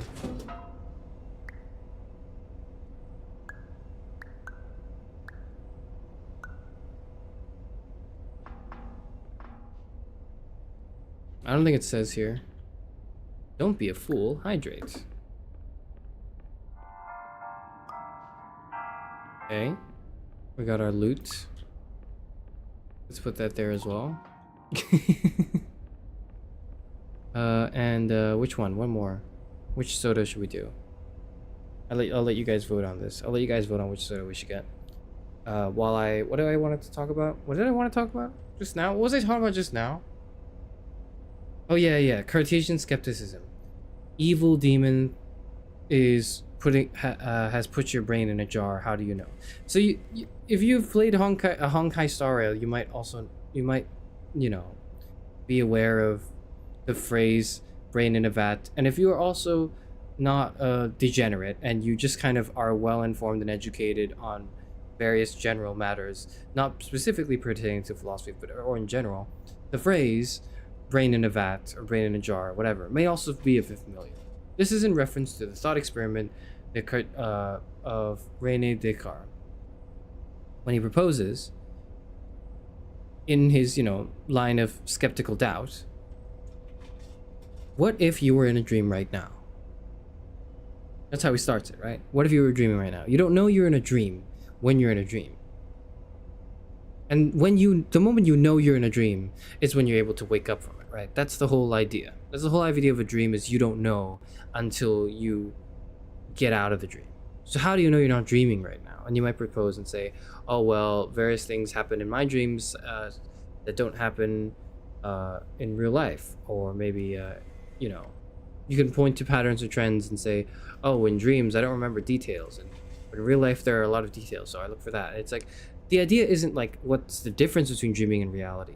The idea is more so focused on our human minds were not built to comprehend that we are dreaming when we are dreaming. Right? Actually have woken up from dreams because I realized I was dreaming in a bad dream situation. I've tried to do that, except I realized I wasn't dreaming and it was actually in real life, and it was just like, there was no waking up from that. Anyways.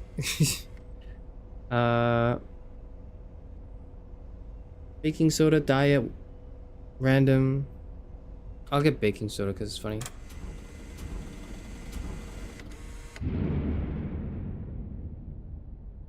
Uh-oh.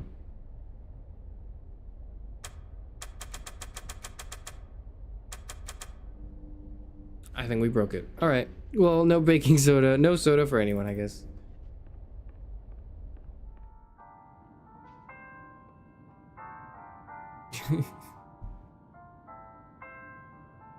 But the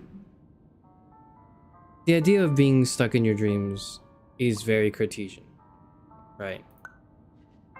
You shouldn't be too surprised by this. I've talked about it many times on this channel. What I think may be interesting to think about in relation to this where'd it go? Son of a bitch. Okay, try again.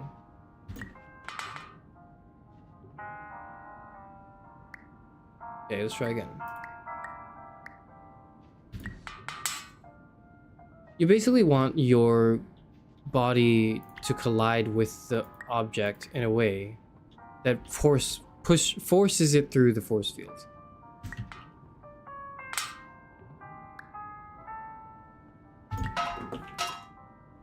It'll take a few tries, but you'll get it eventually.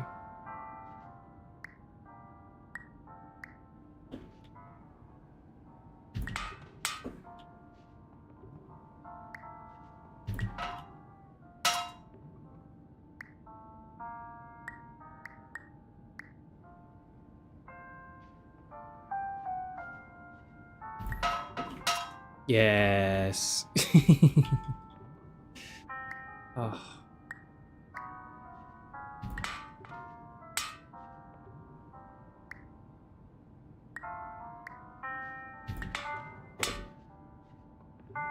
Come on, just a little bit more.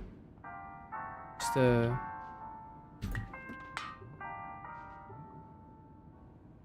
it get through?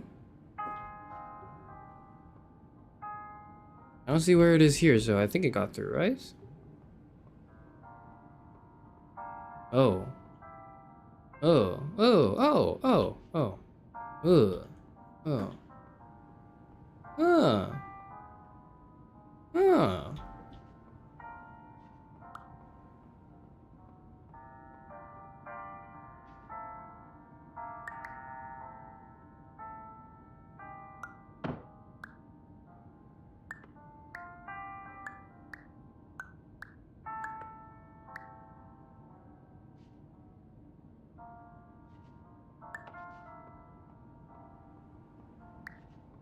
Yeah, that's how you do it. I remember now. So to get it to make an object, the quick way to make an object bigger is by grabbing it, hopefully from a closer distance, dragging it up on yourself. That's what matters the most. And as it falls due to gravity, just grabbing it again, repeatedly for a few times, and then you just settle it. And then in the final step, you can either let it fall to you, or you can just like place it down on the ground, and now it's bigger. The idea is basically you grab the object and you lift it up, and as you lift it up, gravity will take over and make it fall, and as it falls, it will look bigger in your perspective, and that's the fast way to enlarge an object. The fast way to shrink an object is multiple. One is to just shrink it to shrink it just to a reasonable size, is to grab it and just drag it downwards to your feet. Whatever will fit between your vision and your feet will be small enough for you to like carry around, right? But the other way to do it is also to leave it right next to you as close as possible, somewhere, just anywhere, and then walk away from it to shrink how it looks from your angle. There you go. Now it's fucking tiny.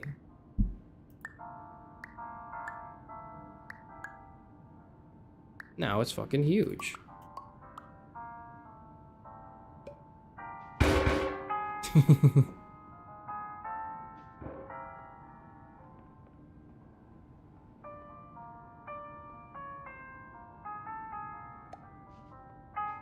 Please. Damn, I don't think it did. All environments perceived during eyelids should reflect a typical mental state. If you believe your mental state was compromised by Somnasculpt, please provide a comprehensive, rational explanation in your post-procedural survey. Completed surveys may be eligible for a gift card. A gift card? Yo! We have to do the survey now.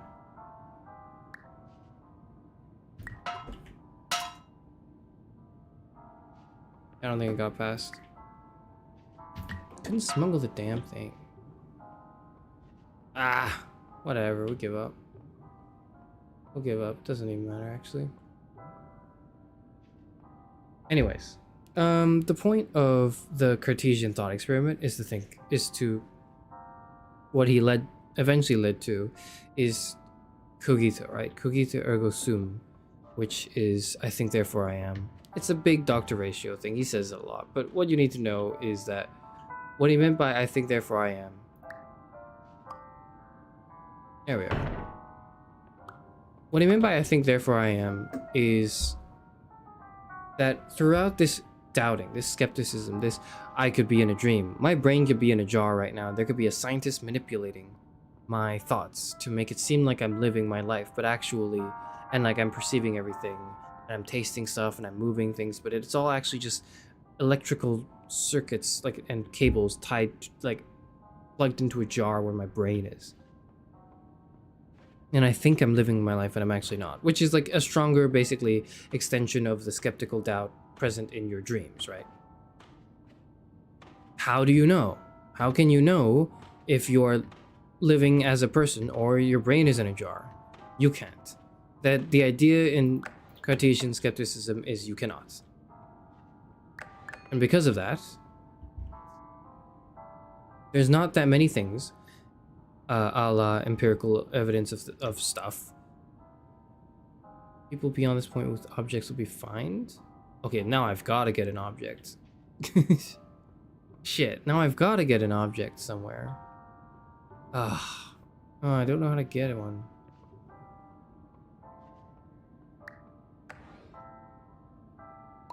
Does it go over that wall? No, not really.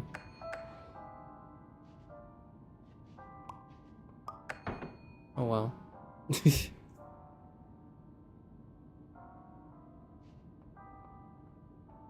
But the point is, throughout all of this skeptical doubt that one can have, one thing is for certain, and it's that I think, therefore I am. It's that you exist. The I, the subjective capital I, you as a person have to exist. There, even if you are a brain in a jar, and you can't trust any of your empirical senses and observations and interactions of the world, or so you think are interactions of the world, right? At least one thing is true, because you can think of this question, you can ask this question, or any question really. You have to exist. You have to be real. There's got to be something there that's like me, my subjective self, right? Now, obviously, this whole thing is problematic. What do you mean skepticism? What do you mean like nothing is real? What do you mean like I can't trust my senses and whatever? What do you mean I can't like what do you mean I'll turn left and go through a hallway to look at an apple and like realized, oh shit, I ended up in the other hallway that I wasn't at. What the fuck? That's trippy. That's the horse? That's the what? That's the blue chess room? What the fuck? That's the chess piece? That's the apple that's over there? What? What? What? What is this? What are these? What is this motif? What is this imagery? One thing is certain. You exist as the agent or the person there to question it. That is always true. Now, this is Philosophy 101, so I don't want to keep repeating it, but it is worth pointing out or re-explaining it briefly when I say that a strong part of the game's motifs is like, you know, what is real in a dream? Or are you in a dream or are you not in a dream? And waking in and up out of that reality. You can argue it's basically just Inception. It's nothing to do with philosophy. Maybe it's just referring to Inception. Well, Inception drew its goddamn concepts from philosophy anyways. Okay, so you gotta credit it where it's due. Okay, you gotta meet me where I'm at.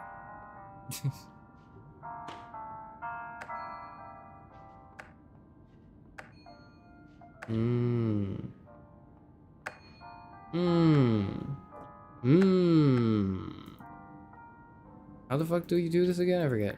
Oh, yeah. The sign was a little wonky.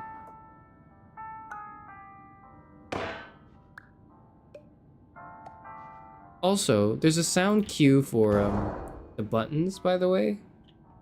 I don't know if you've noticed. There's a sound cue for the buttons. Or not for the buttons, for the objects. When you lift it up,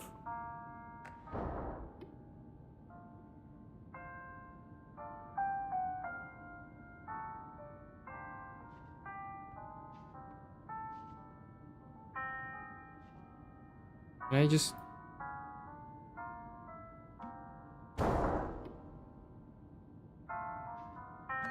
There we go. But there's a sound cue for the objects where when they're smaller, the sound effect is lighter, and if they're bigger, the sound effect is like deeper. Right now it's like smaller, right? It's getting smaller and smaller. And then if you're enlarging it, listen to it, right?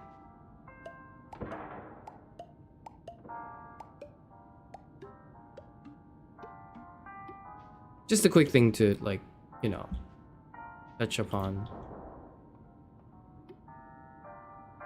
before we advance further, as a neat detail that, you know, one can consider when playing this game. So, like, simulation theory, it's not exactly. Simulation theory belongs to a contemporary set of theories about simulated worlds, not so much about simulated subjective self. Or do we live in this? The question is, do we live in a simulation, right? It's not quite the same thing as Cartesian skepticism, because, or rather, whatever conclusions you can draw from it if you put through the Cartesian lens are just the same ones as the dream.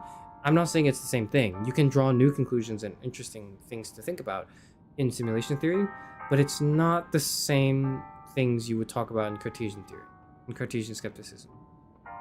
Back then, we didn't have nice computers that could run Sims for us to think about these problems or these issues, right? Like, do we live in a simulation? It's just not something that's ever really come up, you know?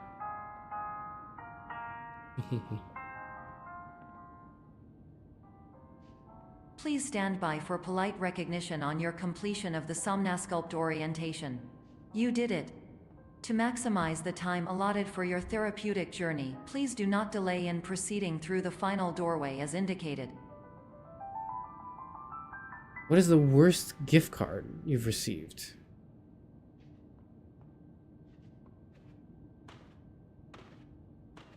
Starbucks, probably, because, like, I didn't like going to Starbucks, so I had to go to Starbucks to use the card, and I had to pretend like I ordered stuff from it, and, like, it was fine. It was for a specific drink, at least, so I didn't have to make up my order of, like, oh, I gotta have, like, 2 pumps with this, and then, like, I had to fucking no ice, and then I got an extra cream, and I got, like, I didn't have to, like, pretend like I had a Starbucks order.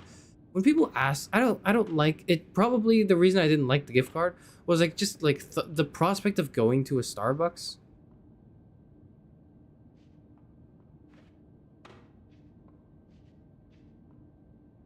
Oh yeah, this is the room that's kind of wonky. Oh, it's fucking weird. Oh, I remember this part of the game. It was fucking weird. How do you make it so that it... I forgot how you do it.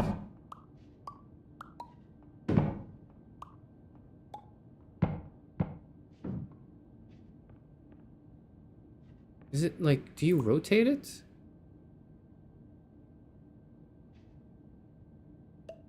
There you go. Yeah. Oh, that's fucking scary and ominous. What the fuck? What the hell? Click on this, right? Uh-oh.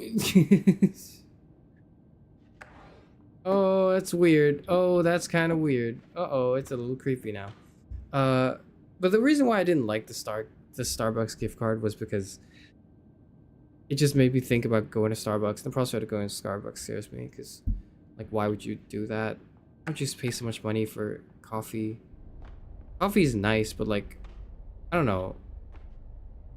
And I got the coupon for it too, so I didn't even pay for my coffee. But, like, the prospect of having to pretend like I usually do was scary. And, like, because I didn't want to make it look like I was just there because I had a coupon that I had to use, but whatever.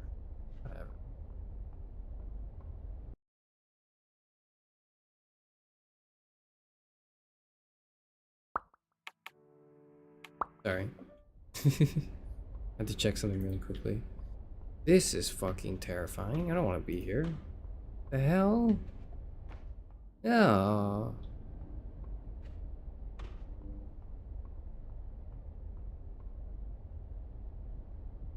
Get an iced Americano, that's what I get. So the first time I went to Starbucks, I also had this anxiety and I didn't know what to get. Because at the time it was like, it was not like when I had a coupon. It was just because, like, I think I'm stuck. I'm not stuck anymore. I think I had, ooh, the exit sign. I think I had, a friend bring me to the Starbucks because I was like, fuck no, I'm not going by myself. I don't know what a Starbucks is. I don't like it. My friend ordered an iced caramel latte. Was it a latte? I think it's just like a caramel drink, right? Or like, and she told me to order that because it was just like a nice, mild, sweet drink. Oh, I thought there was something on this table, or maybe that's foreshadowing something for later. Anyways. And since then, it's probably been like 15 years or something. I don't know. Like at least, oh, definitely over a decade since I first went into a Starbucks. And for the entirety since then, the stretch of time, whenever I had to go into a Starbucks, I would just get the iced caramel latte drink, because like that's the only thing I'm familiar with, and I don't need anything else. I just need what I'm familiar with, and that's it. That's okay. Dude, this fucking atmosphere is weird.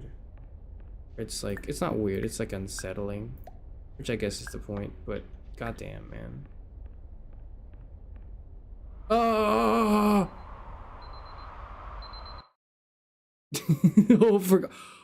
Oh, I remember that. Yeah. Oh, and these loading screens. Oh god, yeah. Oh, I remember now. Where's my sign? Where's my exit sign? Oh, I remember that. I remember that bit. Falling down and being scared. What is that? Are these clouds? Or are they just paintings of these clouds? It's 3 a.m.? Fucking hell. Okay, turn that off. It's 3 a.m.? Let me go back to sleep, please. Can I just go back to sleep? I don't want to be here anymore. I'm finally in the real world. I have awoken. Or am I? Sweet bee. I tried to get through this. I couldn't. But trust me when I said I tried really hard to get through this fence.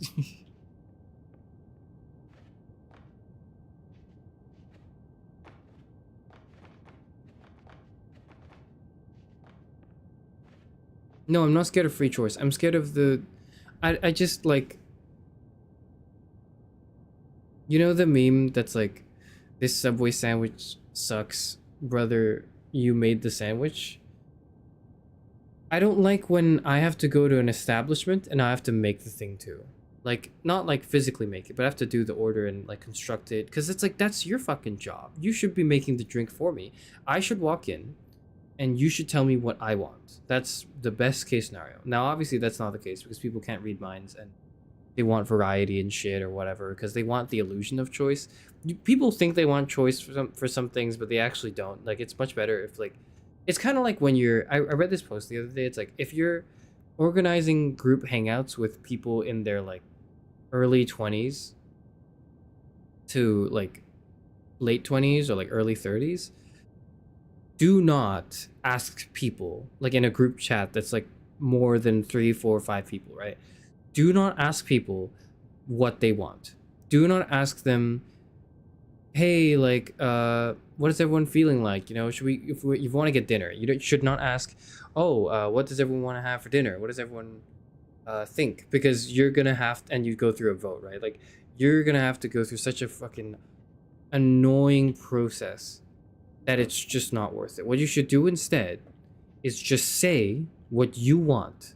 Or what you think people want. Hey, we're gonna go get Indian food Saturday 12 p.m. and we're gonna meet here. You say that and then you go, does anyone have any objections? Is this okay for everyone? That's how you make plans. You can't make plans by going like, hey, what's everyone in the mood for? Let's vote on where we should go. No. Fuck the democratic process. When you're making plans with people in the early 20s, okay?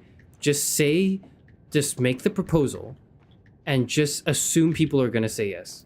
And if they don't want to, they will say no. And then the onus falls on them. Dream soda. And the onus then falls on them to offer a new suggestion for something else. And if they don't want to, then fuck this person. You don't need them in your life.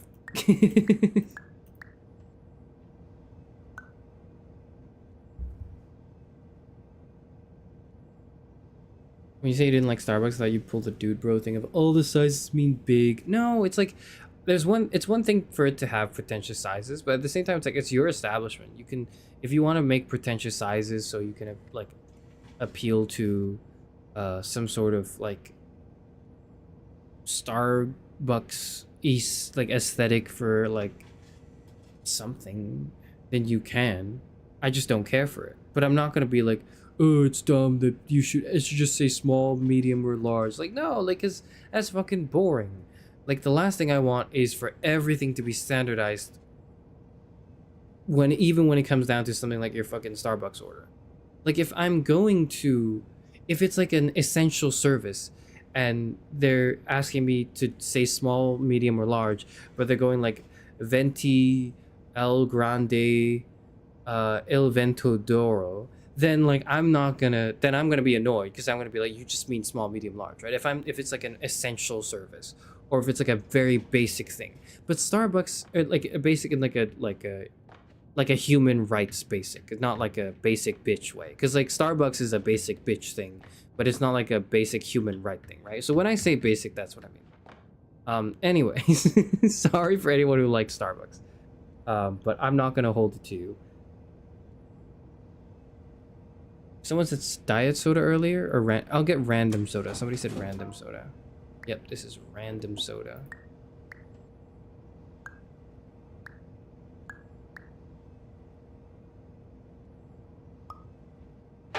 Okay, well, if I'm woken up from my dream, what the hell is dream soda doing here?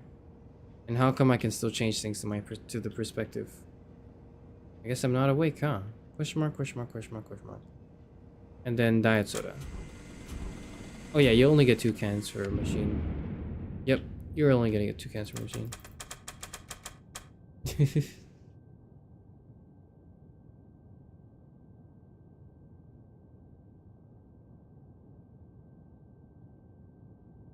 Love Starbucks. I went. I'm sorry, Victor. I just read that message as I said like Starbucks is a basic bitch establishment. My apologies.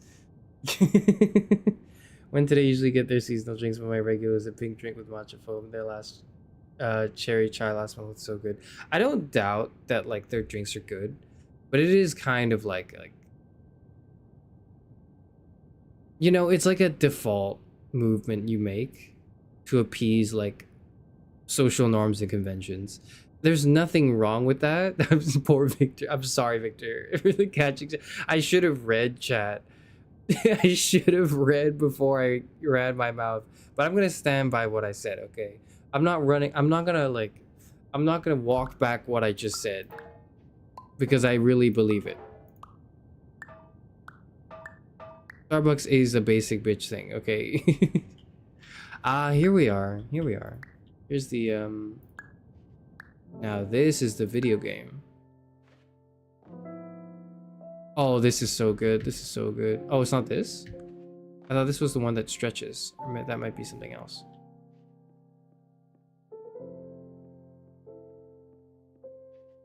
This one is so good. This hallway is so cool.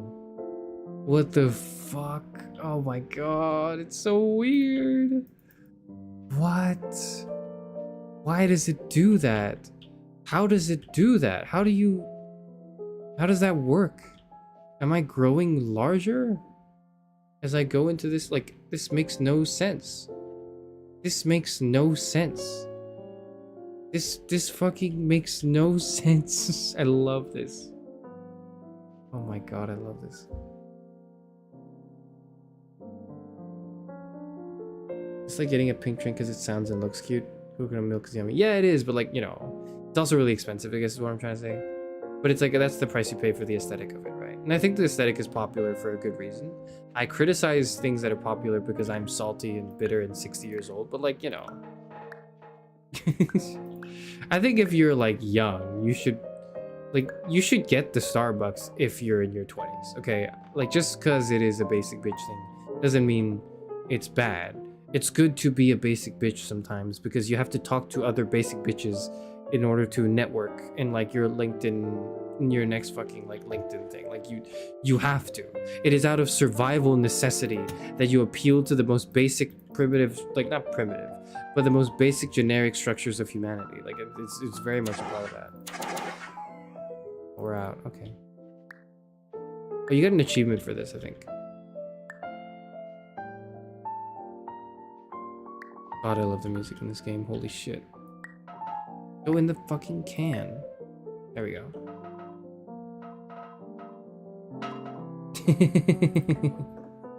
Yep. Ooh. Okay.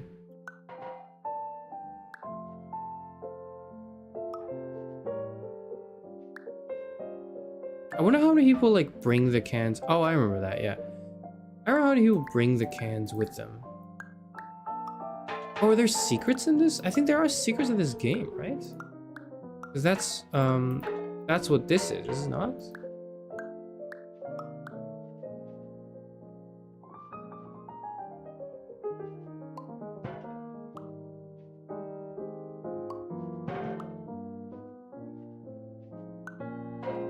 Shit.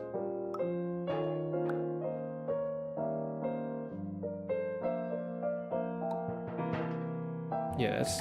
Yeah, okay. Yeah, you can get up there. Yep. I forgot how to get up there, but you can.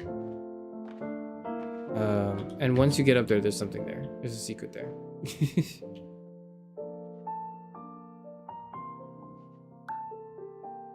Yep. That's not weird at all. It's with this door, I think. That's how you get up there. Not with these cans. These cans are in the way. These cans are in the way. Let's get these out of the way.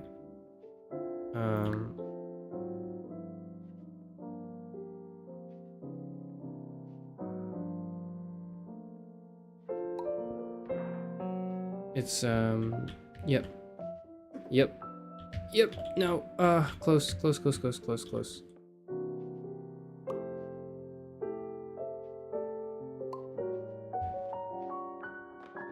Damn it.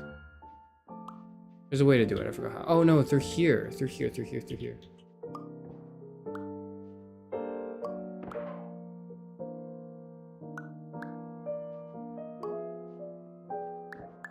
Get.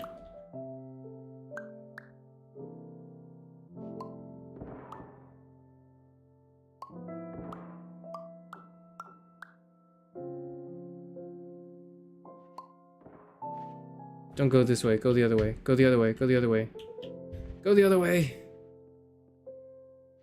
Ah! Ah! I can't push this. I'm too weak. I'm too weak. Damn it. Oh, god damn it. How do you do it?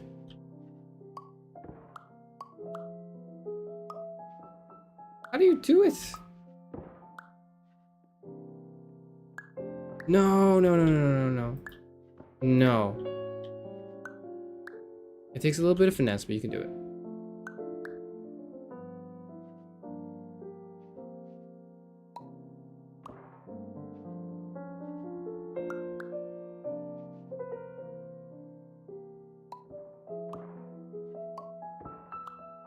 I'm about to get it. I'm so close. You have no idea how close I am. I'm so close. I'm not close at all. Fuck. God damn it. This is so hard. Can I not have a little treat? You can, but like...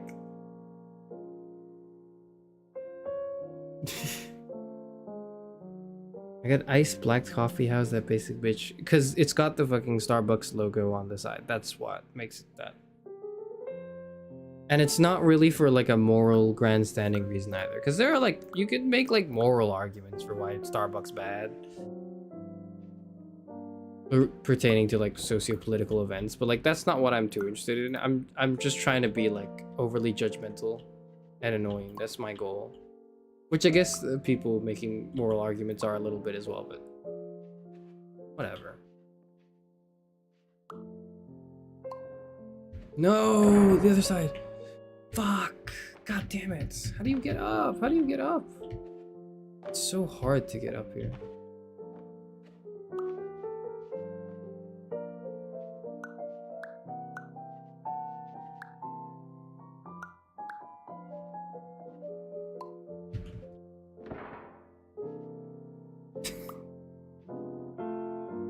Okay, here. Wait, no, that's really good actually. Wait, that's actually really good. That's actually terrible. That sucks. That's the worst thing anyone's ever done to me. That's not even the worst thing anyone's ever done to me today. I don't know what I'm trying to say. There's a lot of stiff competition for today. Fuck. Ah.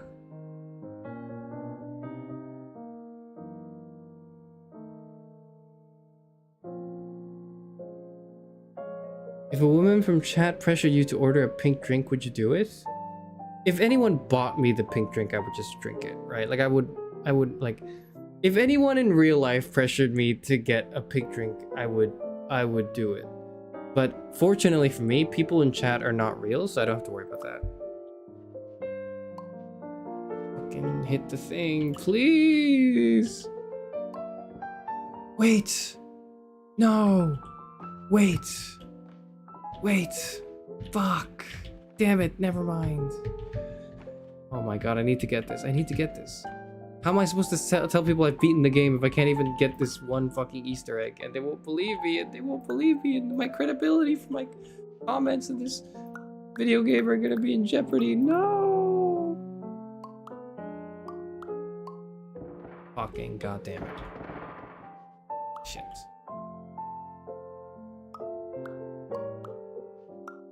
I'm trying so hard. Trying so hard for what? What even is the point of this? Oh god, no! Ah! How do you do it? I forgot how I did it. This is the thing, is I remembered you can do it. I just forgot how to do it, which is like, I think good, right? Like, I think that's good for you watching me struggle. Wait, I'm up, I'm up, I'm up, I'm up, I'm up, I'm not up, I'm not up, I'm up, I'm up, I'm up. Holy shit, I'm up. Why was I up? What was the point of being up here? I forgot what the point of being up here was, and I'm down here again.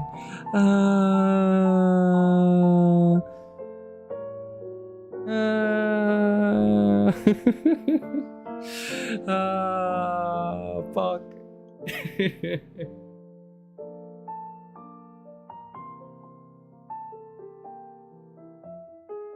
I had a special drink as a little treat. Thank you for the super chat, Victor. You know what? I will. Now that you've asked me to, very nicely, and you sent me a super chat to do it, I will. I will go to my, not now, but I will go to my nearest Starbucks. And I'll get something, and I'll tell you how I felt about it. When I next, or I don't know when I'll be able to go somewhere near Starbucks, but when I do, I'll let you know. I'll keep it in mind. Thank you for the super.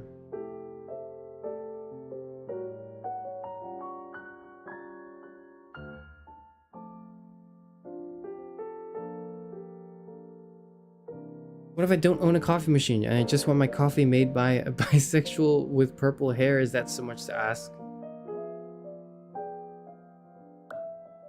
I mean, it's not that much to ask for, which is why the service exists. But, like, I'm not willing to pay, like... What is it, like £2? 50 or 3? It's like $4 for... Or $5 for a Starbucks drink, right? Like, I'm not willing to pay that much money for, like, a Starbucks drink.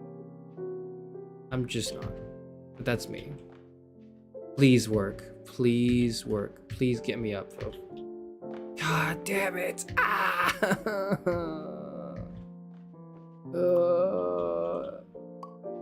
Oh, I'm so mad. I'm so mad. You can just, because you can, like, get up on something. And you can't crouch, though, is the annoying thing of it. Ah. Fucking God. I'm so... Ugh.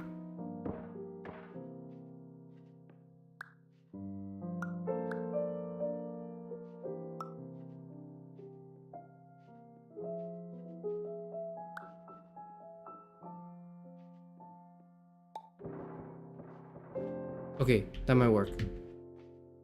That might work. No! Wait. got the ball. Easter egg. Yes! That's it. That's the thing. That's it. Yeah, there are fucking Easter eggs in this game. And they are literally Easter eggs, which is so funny. I love that. I love that there are literal Easter eggs you can grab around. That's what I spent so much fucking time getting. God damn it. In the morning, I'll make my own drink by pouring a ton of chocolate syrup in a glass, filling it up with a third coffee and pouring milk for the rest. It does sound really good. If I were a morning person, I'd wake up and do that too, but I'm not. I hate the mornings, and that is probably very unusual for a 60-year-old, but it is what it is. You want me to buy a nice little pink drink for you? I wouldn't mind it, but I also wouldn't like. What about if Chad gives you the $5 for a Starbucks drink? Fine, I'll fucking get the. God damn it, I'll get the drinks. I'll get Starbucks, and I'll tell you how mediocre it is, or probably how okay it is actually. The thing is, like, I do remember not hating Starbucks. I wasn't like, Starbucks fucking sucks and I despise it. I just don't go out of my way to get it usually because it's like not really part of my routine, I guess. Enjoy the drink. I'm not reading the other one, but thank you.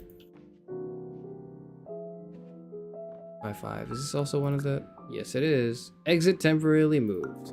Okay. Oh yeah, this one. This is the fucky one. Oh, I remember getting such a fucking headache when I got to this part of the hall. Like, I moved all my shit over and I was like, oh, okay, there's the door, there's the exit.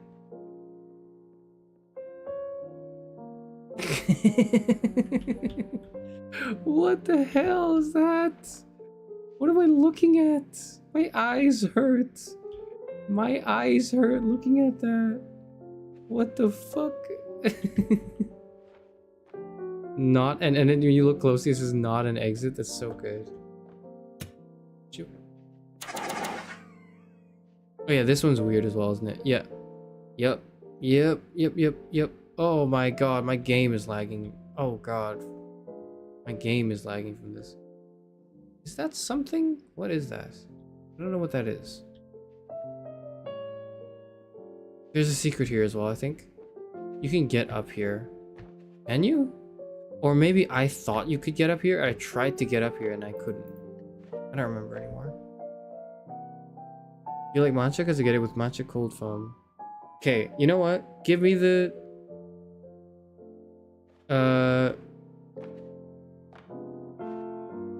Victor and Hannah, thank you for your super chats. If you are super chatting specifically to make me get a Starbucks drink, write me the Starbucks order you want me to review, and I will get to it. I don't know what a Starbucks order means. I just know there's a lot of instructions, and it takes up time in the queue. That's all I know. That's all I know. I do like matcha though, but like not. I like matcha, but I love green tea. And I think there's a little bit of a difference in like the commercialized matcha and like the actual like a core experience in my memory was going to Japan and as part of like a sort of cultural event, right? And then I was picked to be, have I talked about this? I went to Japan and as part of a cultural like thing, I was picked to be the boy who did the it was many years ago because I'm 60 now. I'm a grown-ass man. I've been for a very long time, but back when I was a bit more of a boy, I was a bit younger, my youth, I was picked as the tea boy. I was in a tea ceremony, so we visited like an ancient person's house. They were ancient. She was like an ancient old lady, I think, to learn like a tea ceremony, a traditional Japanese tea ceremony, and I was like the tea boy, which meant that I was in charge of like doing the what did I do? Like I sat there and then I like mixed up the drink. I had like a whisk and then I like whisked the matcha, and then I handed it to the one of my friends who was chosen to be the tea girl and this tea ceremony. And then we didn't do shit. We were just like sitting there. Well, we did in the sense that we were sitting there like we were in proper attire and we like our arms and legs were folded in a way that was like the traditional posture for the ceremony or whatever, and like my legs were giving in. I think my friend was fine, but my legs were fucking giving in. And we did this tea ceremony thing, and that was life-changing. That really was life-changing matcha tea. That was life-changing green tea. Yeah, like literal hot matcha. Get a small pink drink with matcha cold foam. Got it, Victor. I'll keep that in mind. Thank you. Thank you for the super chat. I will keep that in mind. I will get the green tea. I will get the small pink drink with matcha cold foam. I might get looked at for getting a pink drink as like a dude, but I'll be fine. I'll live with it. I did theater. I'll be okay. I'll be fine. Oh my god. Yeah, this was a fucking weird hallway. Oh, it's folding in a weird way. I remember I thought this was the corner. No, that's the corner. This is the corner. Oh wow, it's fucking weird. My game is lagging too.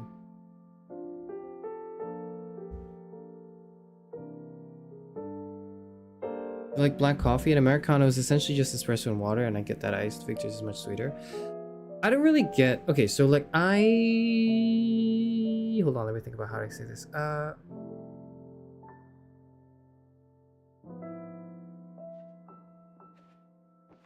Sometimes I get the option of free drinks. Not like fancy drinks, but just like, you know, anywhere you go, really, right? Like when there's refreshments. Yeah, so when I'm choosing refreshments, right? I get to choose between coffee and tea, and I usually pick tea. I get tea and I get some milk. That's what I do.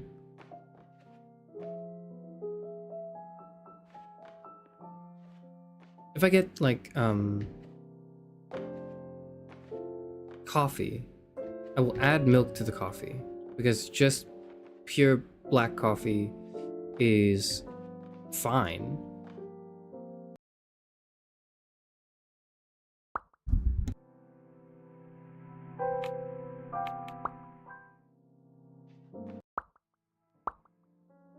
But I think the thing with black coffee to me is like I have nothing to prove, I guess. And I like milk. Like I could probably drink of like pure black coffee, but I have nothing to prove, and I also don't want to. I want to curb the caffeine addiction before it's too late, because I don't have a caffeine addiction yet, but I feel like I might be prone and susceptible to one, and because of that, I don't want it. I don't want too much caffeine, and I will dilute it with milk. That's what I do.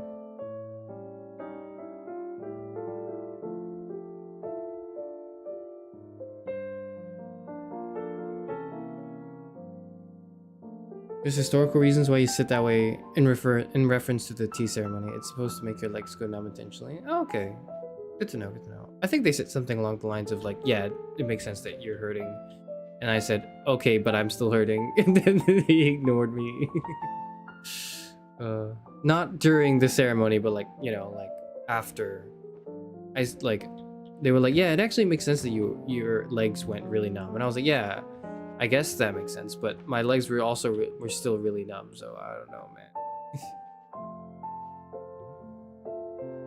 Okay. Where the fuck am I? How do I get the exit sign over? I don't remember how I get the exit sign over. I can get this exit sign, but I forgot how you get it over. Are you supposed to get it over? Or are you supposed to find another way? You're supposed to get up. You're supposed to get up.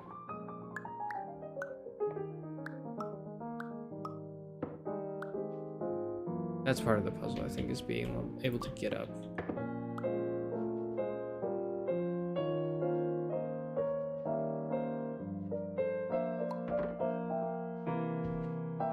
Hold on, I'm almost there. I'm almost got it. Yeah, I'm almost there. Look at the other thing.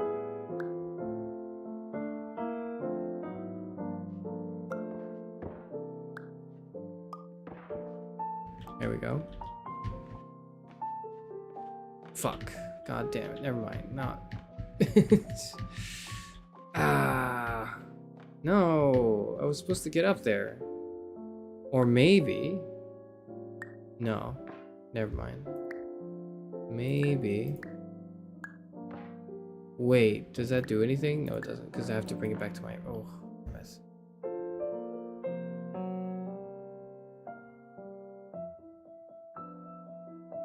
If I remember correctly, it hails from a shogun who was distrustful of people trying to kill him, so he made people in court sit like that so he was safer and it spread from there. Oh.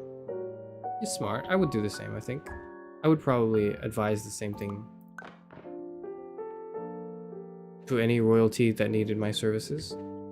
I would say the same.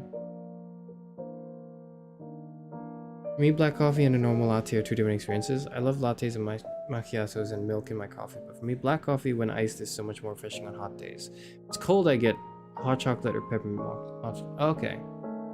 Is it a mocha? Mocha, yeah. Well, right now it's hot, so I might get an iced black coffee. Suppose I will do that.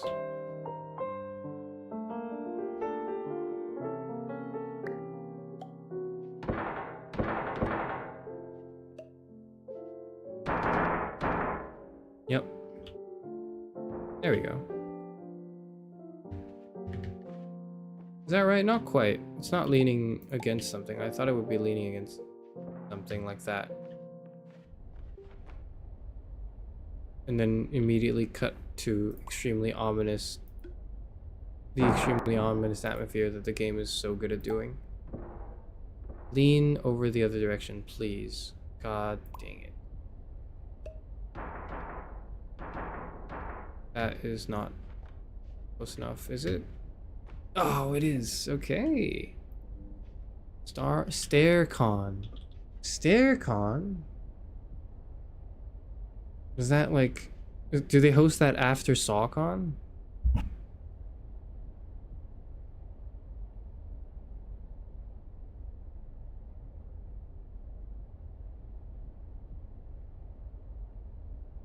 Iced Americano or a pink drink with matcha foam? Matcha foam? I'll get both. On separate occasions, and I'll tell you how it is, and I'll probably try to reaffirm your preferences and tastes, like, subconsciously, even though consciously I'm gonna say it's shit just to annoy you, and then I'm gonna really want to do that, and then I'm not gonna be able to find the strength to do it. There's something there. You go up there later in the game, do you? I think you do, right? Or do you go up there now? I actually don't remember.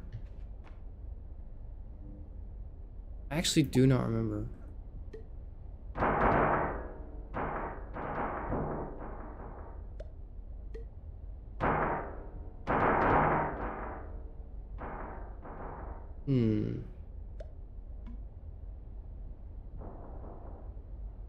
It's stuck. Wait, that's good. Is that good? Is that good? I think that's good. Wait, how is that good though? Fuck, it's not good. That's good, right? I can climb this. Oh my god! I can do that. I could do that. Okay, brilliant. Let me just try to replicate that glitch and then just zoom up. Okay, I almost got it. Let me just zoom up really high by exploiting the jank physics of this game. Instead of doing the puzzle the way they intended. I'm gonna do some weird shit.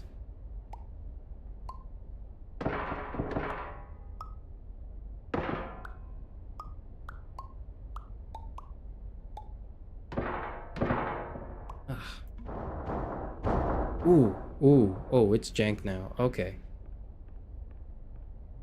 That's good, that's good. It's in this weird superposition state, which will allow me to bounce through the roof and get to the thing I wanted to get to. If I can just get the other exit sign here, yep.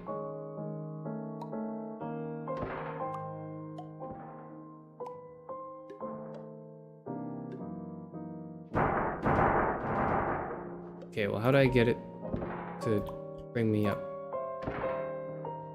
That's how. That's how. Yep. Yeah. Okay. Yeah. Okay.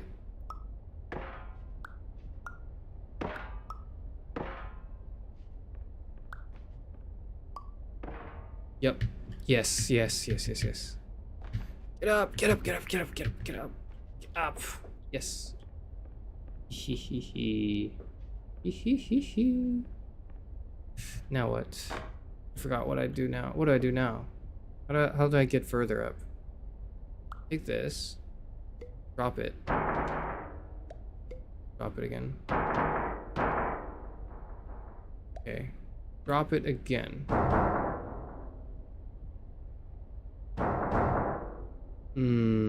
That didn't really help. I did make it really big, but I want to get up there. Fuck. I can't do it. You're supposed to get up there at a later part of the game, and I'm just wondering if I can skip this. Oh, please. I want to do this now. No! Fuck! Wait! No! Wait, there's hope, actually. Hold on. Yep. Yep, okay. Okay, we're so back. We're so back. No, don't do that. Don't do that.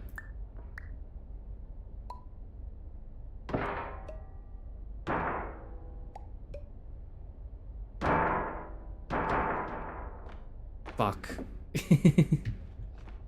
Wait. Okay. Okay, let me do here. Let me do this. That didn't help at all. God. Ah!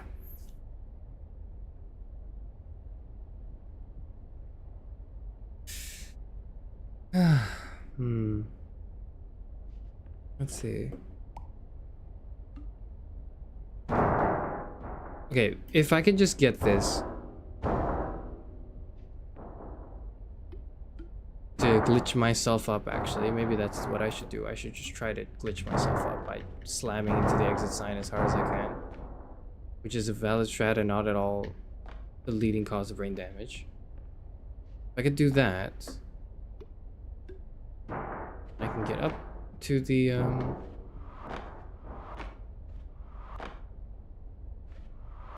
oh, that's a weird sound that they play when you jump. Okay.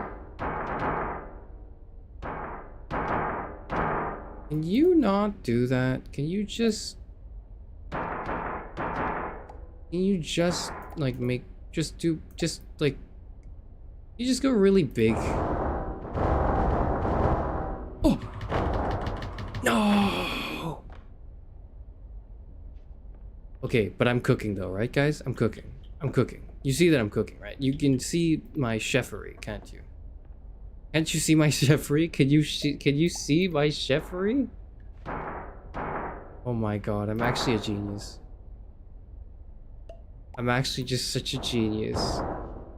Holy shit. I'm cooking. I'm cooking. I'm cooking. I'm not cooking. I'm not cooking. Wait, I might be cooking though.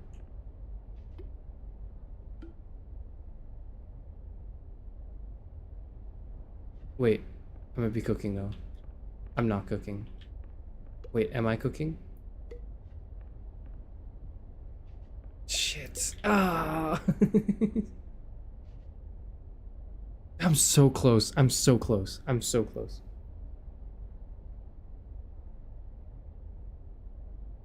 Did you write a cookbook? I should. A chef's guide to cooking. How to cook. By the philosopher VTuber. I mean, who else to write about cooking than the person who cooks the most? The greatest chef in history. Dude, how do I get this? I want to get up so badly. Please. What am I looking at? Okay. Oh. Oh. Oh. Wait. Wait. Wait. No!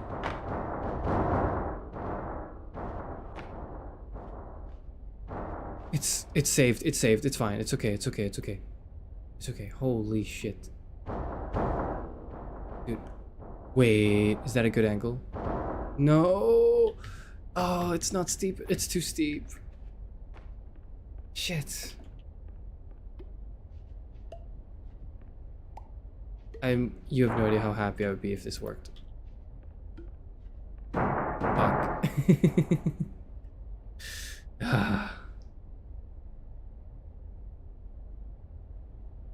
What's the most philosophical meal? I was walking around. I told this story a while ago, but I'll tell it again, right? I was walking around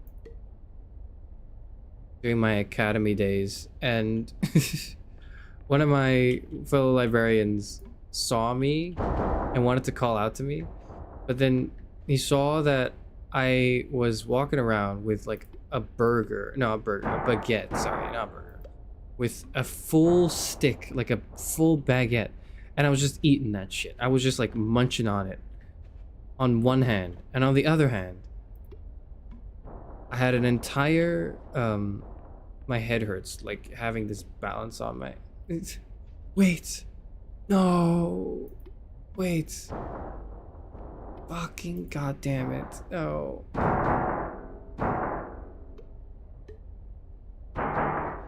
You have no idea how desperate I am to do this, right?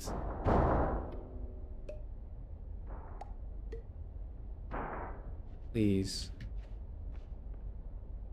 It's not big enough. It needs to be bigger.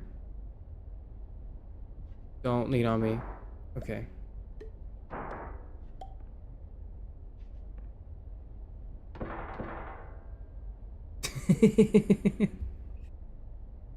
On one hand, I had a full baguette. I was just chewing on. I was just taking bites out of this full baguette. On the other hand, I had a full bottle of chalky milk. And I was just walking through like a park. That's the most philosophical meal. That's it. That's the most philosophical meal you could have. No, not the obvious like steel end of a bread loaf, air. No, not the obvious answers. Okay, we don't want obvious answers here. That's the obvious. Those are the obvious answers. My answer is a full baguette and a bottle of chocolate milk. Like a family-sized chocolate milk and a stick that's just a whole baguette. College freshman meal? Don't take this away from me. Don't take this away from me. Don't take this away from me, please. Black cup of coffee and a cigarette? Okay, yeah, that is probably objectively like the philosophical meal, I think, is black coffee and a cigarette. You're kind of right, though. You are cooking. That is the objectively correct answer, I think, to the question. Dude, what is it doing? Can it clip up? Can you clip me up? Can it just do that? No? Fucking goddamn. I'm just like doing things and hoping that it works out. I'm not actually even like thinking about my strategy anymore. I'm just like, oh, I hope that works. Wait.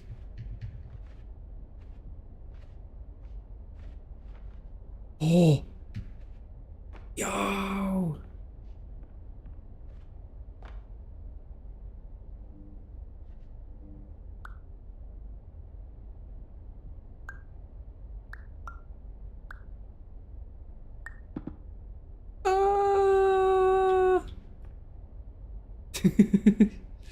I got the Easter egg though. I got the Easter egg. Let's go. It's another one. Oh. Who am I? It was so worth it. That was so worth it. Holy shit.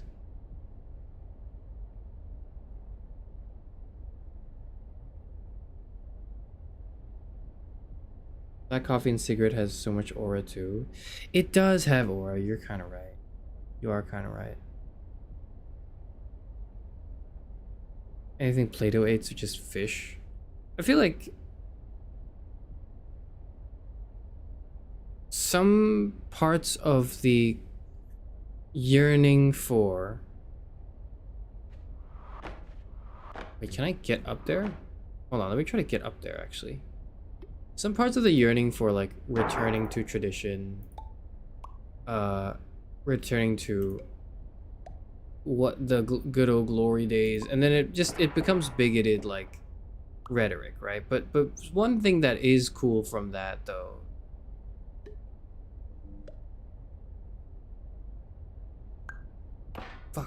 Fuck, shit. How am I supposed to make it bigger? I'm an idiot. I don't know how to do that. Fuck, oh well. I don't know if I can make it up here now. I'm actually so close, though. I'm so annoyed because I'm so close to getting up here.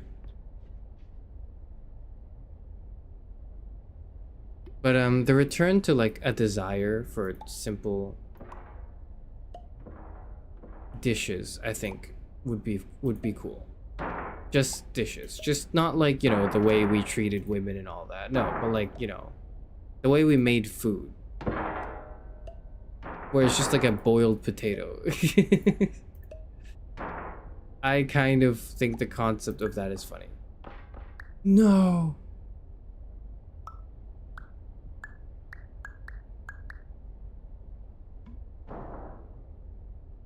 Does this work? No, it doesn't.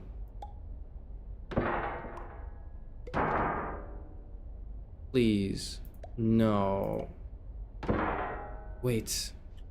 Yes. No.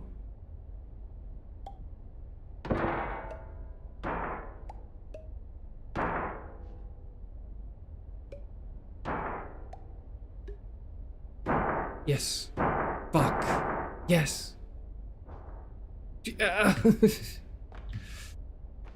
It's... Okay, hold on.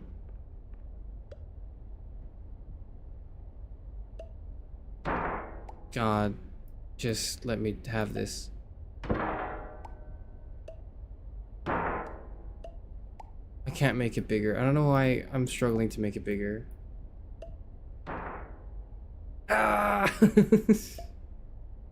No, don't do that shit. Don't do that shit. Oh, I remember how to make things bigger. You have to...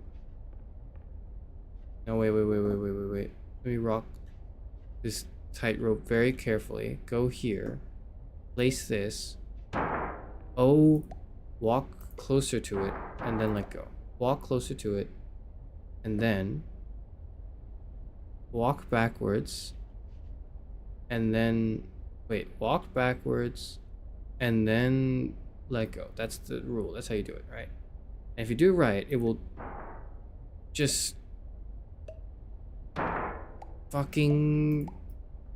It will work eventually. It will work eventually. No. Fuck.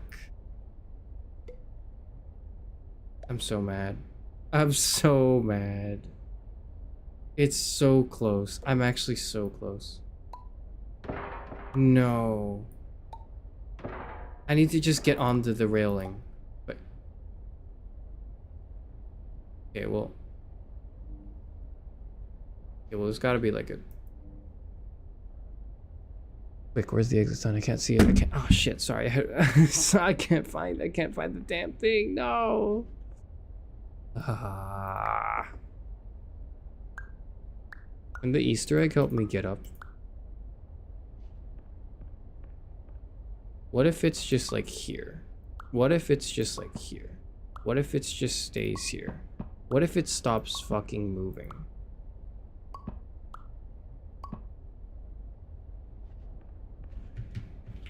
Oh my god, Its sacrifice was not in vain. Its sacrifice was not in vain.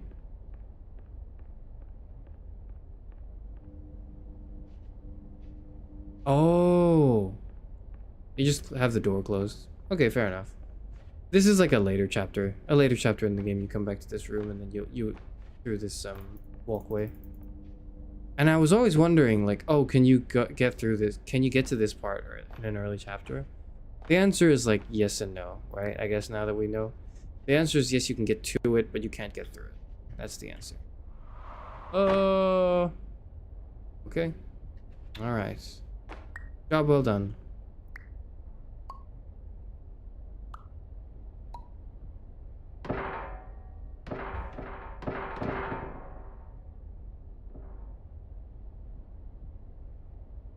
I think I saw a meme today that said, reject modernity, embrace tradition with a Monster Energy and Elf bar. And black coffee and a cigarette. That's the tradition. Black coffee and a cigarette is like the tradition that I think is like a lot more of an aesthetic vibe than the other things. Oh, this is the entrance, right? Where's the exits? I completely forgot I was supposed to be playing this fucking video game. I spent so much of my time just trying to get up things. Get up somewhere that I didn't need to get up. Yo, well, I got my exit signs back, so.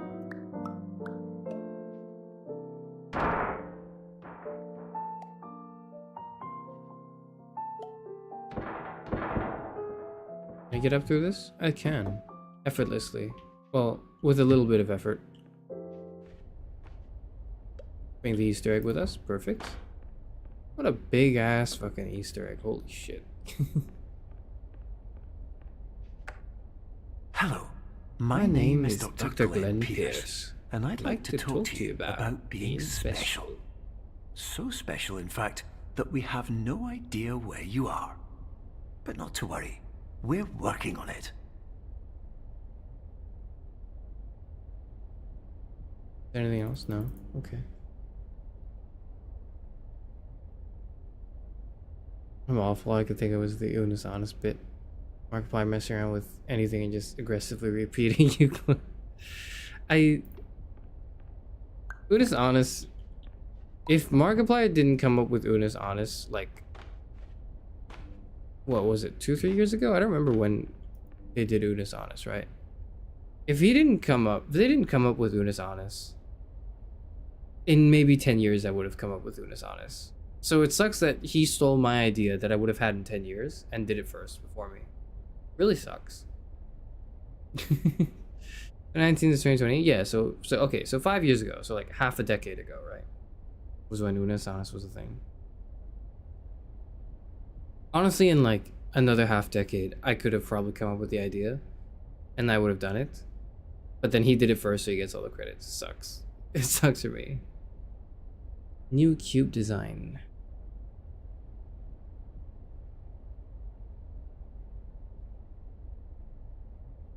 I hate when someone has an excellent idea and you're like, fuck, I wish I had that idea. That's how I feel about like this video game I'm playing right now, is like, fuck, I wish I came up with this before they did. I'm so annoyed that they did that because it's so good. What does this mean? I don't think any of this means anything. Cloud insert. Order more red paint. Okay. Z clipping, no. Well, I've been able to clip, so it hasn't stopped me.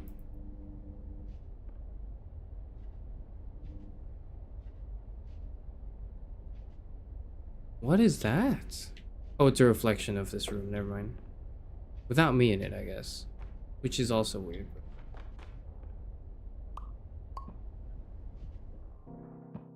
You can't bring your items in? I beg to differ. I actually think I'm going to bring my Easter egg everywhere I go.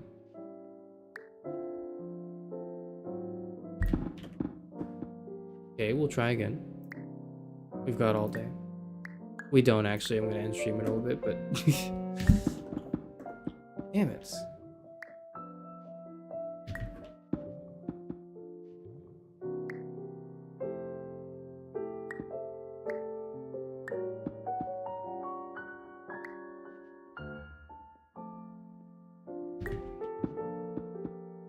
So close.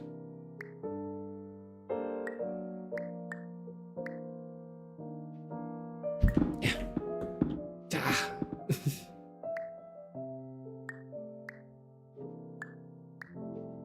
Come on. Don't do that. Don't do that. Don't do that.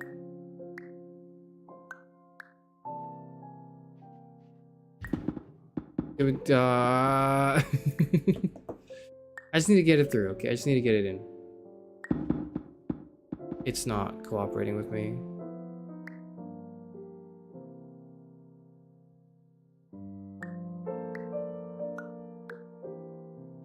I don't think any of this means anything. Is such a philosopher thing. I'm sorry, I didn't mean it like this game didn't mean anything. I meant like that part of the game was like, or that specific part when I was looking through the window and I was like, that looks weird, and I realized, oh wait, no, that's just a reflection. That's just a distorted reflection. Whatever. You know what I mean. Get through this damn door, please. No, it didn't work. Wait, did it though? No, it didn't.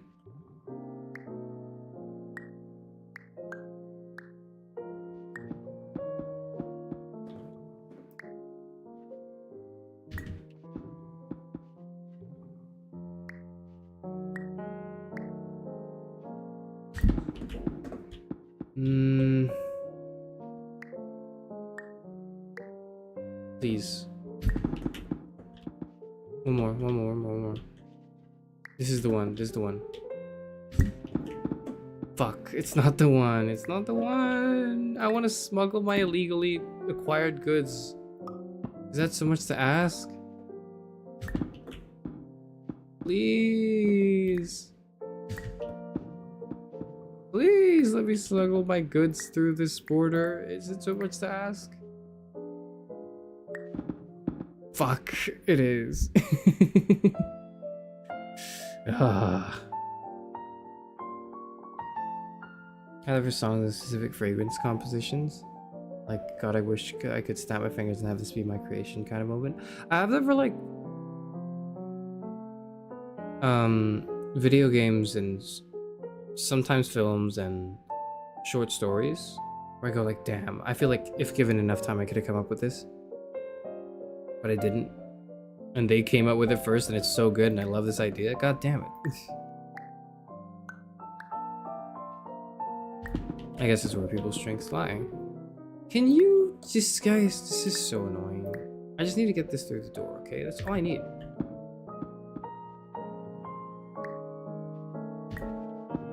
Ah.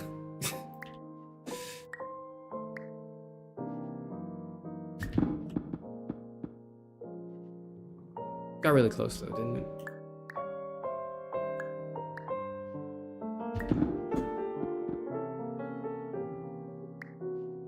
I'm actually like, I'll keep doing this until like I get it, by the way. Like, you don't understand how stubborn I am with this. Fuck. Because I got it working at the beginning of the stream. Now I think like any part of this can work. I think it might be easier with like the square objects, in fairness, but like that's not gonna stop me from trying to get the Easter egg through. This is an Easter egg, right? I have to. I have to. Come on.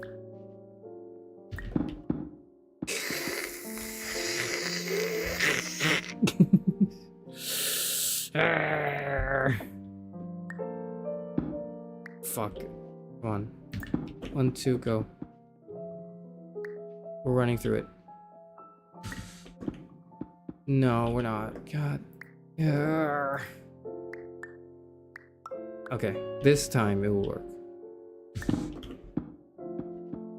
I'm like, you know what like I'm doing? I'm literally, as I'm like throwing it through the door, I'm like tensing up my shoulders and I'm flicking my head and I'm like lunging my chest forward as if that's fucking helping me with this video game. Like, what am I doing? What am I doing?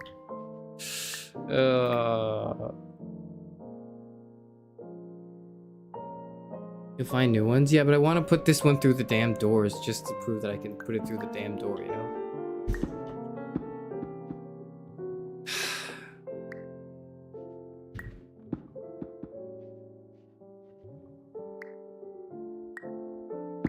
I think it's just impossible to get the... Not impossible, I think it's just really hard to get the Easter eggs through because of their shape, not because of anything else.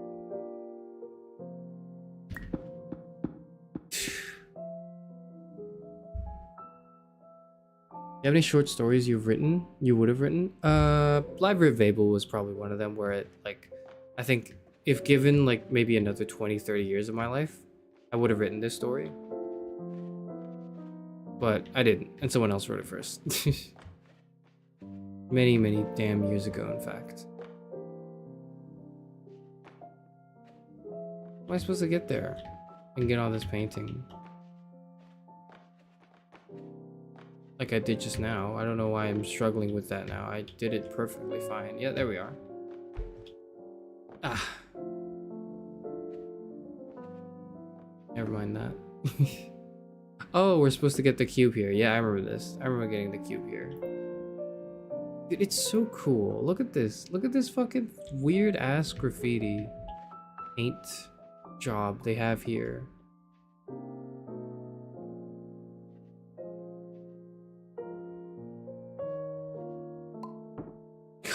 That's so cool. Man, this game is fucking cool. It's a podium. Oh, I remember these. I like being, you know what? I feel so at home, like on a podium giving like a speech. Like I've never felt so natural. I've never felt so like in my element than when I, at certain points in my life, because I'm 60 right now. I've got like years of experience doing this, but like giving a speech in front of an audience with like a podium, with like a wooden podium with like a microphone sticking out of it, I feel right at home sitting or standing right here. Like I feel so good. Yeah, like yep, yes I am the most important person in the room and everything I say you should all be paying attention to. That's exactly correct. I know the most and everyone should be listening to me. That's, you know what? That's exactly it. That's who I am.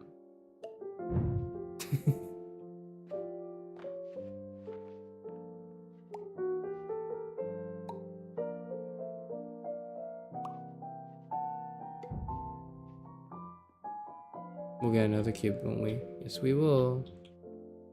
Look at that. Ah, we need to get the flower. Where's the flower? Where's the vase? Where's the vase?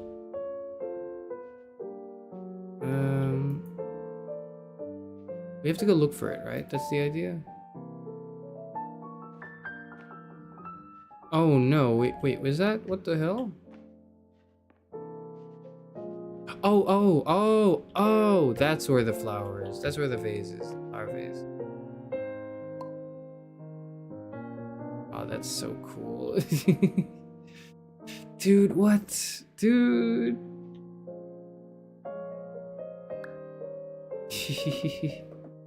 Oh my god, it's, yeah, and it's not actually a cube, it's a fucking staircase.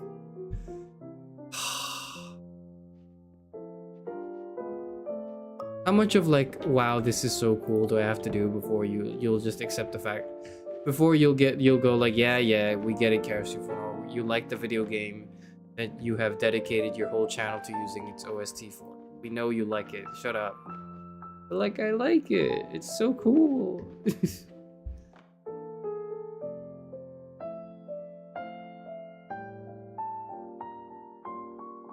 This is why you're a streamer. It's the equivalent of being on a podium on the internet. Yeah, that's kind of true. I relate to it. Like, I'd be remiss to like try to pretend like I'm not that person. Like, I am that bitch, okay? I am that bitch. I'm not gonna pretend like I'm not that bitch because I am that bitch, okay?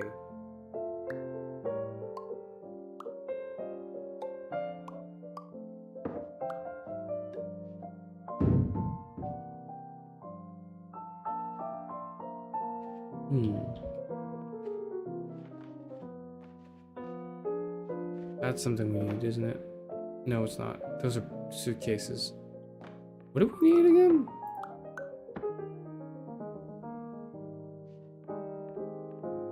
Do we just need to stand there? I thought we needed to get an item from here. I guess not. Is there like a glitch we can do here? Can we go through these windows? Can we go through that ceiling? I think we can. I think we actually can.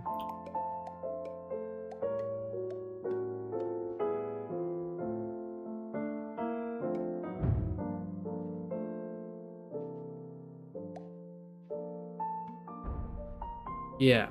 Yes. Wait, hold on. First we do this.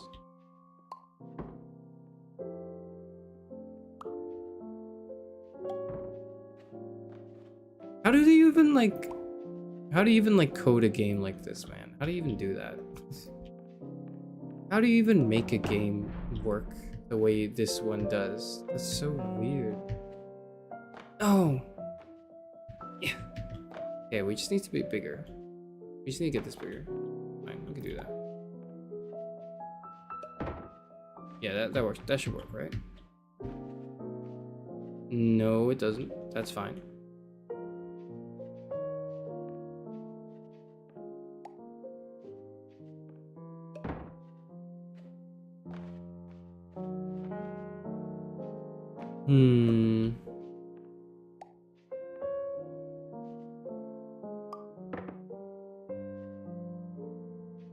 Why am I being moved by? Oh, the door perspective. Yeah. The game will adjust so that it's an easier time for you to get that angle if you can. You can get through the ceiling. I'm pretty sure you can break through the ceiling. There's something if you do as well, right? There has to be.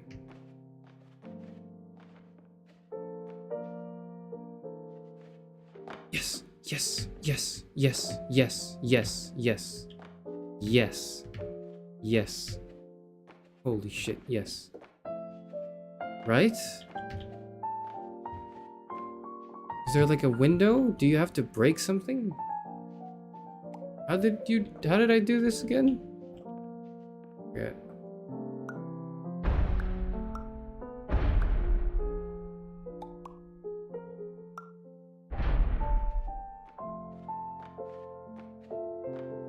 No, I don't think there's anything here, actually. I think I lied. I actually think I lied. I think you can go through a ceiling later, but not now.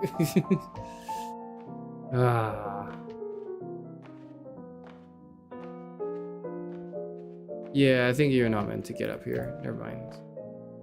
Oh well. Here we are.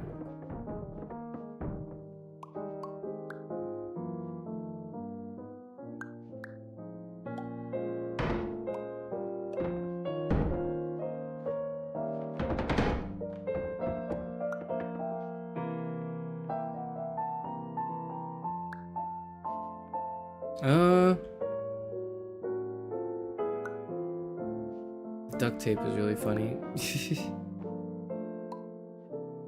Let's grab you and let's go.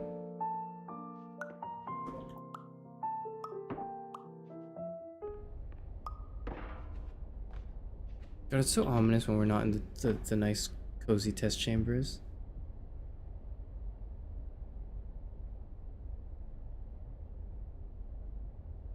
You want to make references to peak works and Charis goes, yeah. I'm sorry, okay? I'm not as educated and literate as I want to be. This is who I am as a person. I've accepted myself and you should accept me for who I am.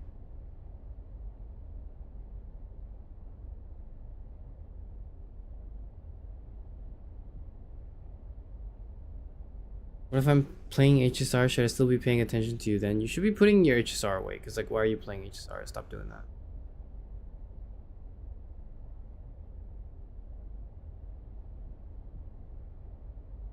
I think they just define size as an adjustable variable instead of to the distance of the view vector. Yeah, but like, how do you make that not... How do you make that and avoid the massive fucking headache, right? Like, that's my question.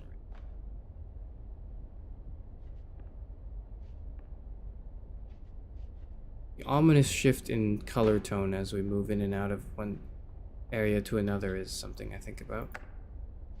Hello, my name is Dr. Glenn Pierce. Okay. And I'm just popping in to give you a quick update on where you are. We still don't know, but okay, please keep moving forward. And hopefully you prefer frequent updates to being reminded that you are completely lost. I think I do actually prefer frequent updates that way. Can you get up the thing here? I'm not gonna try. I'm not bothered. It's a lot of effort.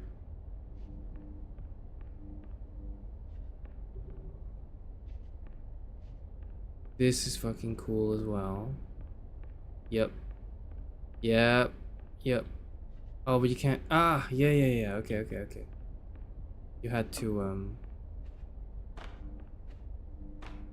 Is there an item you can grab, or did you really have to bring in your cube from the other room? You can't really do that. He stopped you from doing it, so.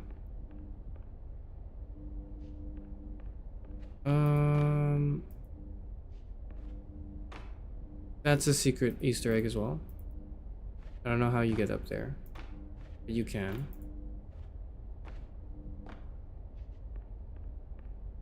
Am I dumb? Yes. Yes, I am.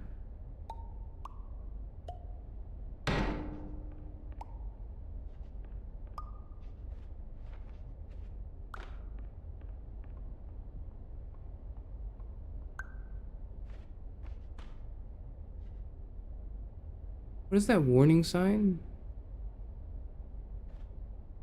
Oh, like this walkway will collapse? Okay.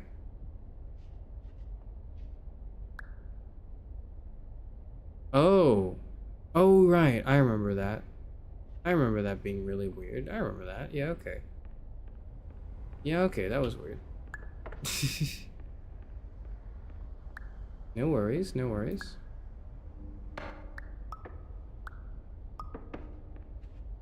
We go up here. We go on here. We go on here. We go here. Fuck. We'll try again. Up the pallets, onto the cube, onto the chess piece, into the door. Yep, here we go. Dice. I think we needed to get here actually for the next puzzle, but I'm not sure. If you peer inside the can, you can see other shit too.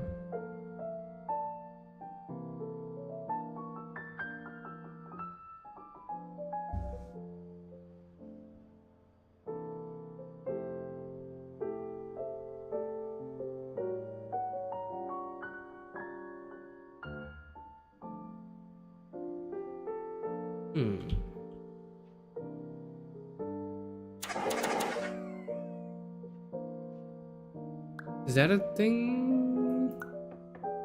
No, it's not. Okay.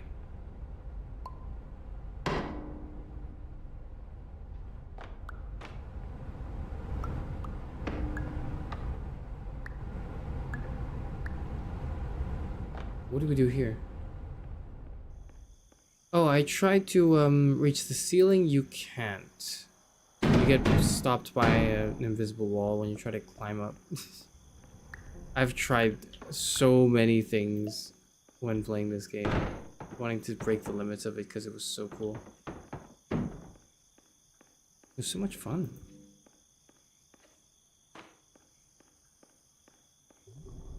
Yes, here we are. There it is. There's that room from earlier. There's that room from earlier.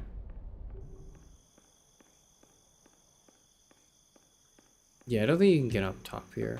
Although I tried. I can try again. No reason why I couldn't. No reason why.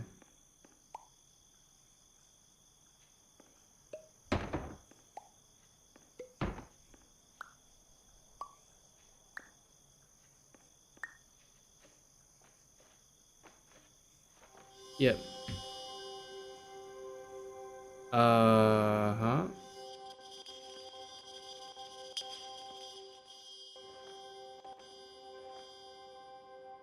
Yeah, okay, I think I don't want to...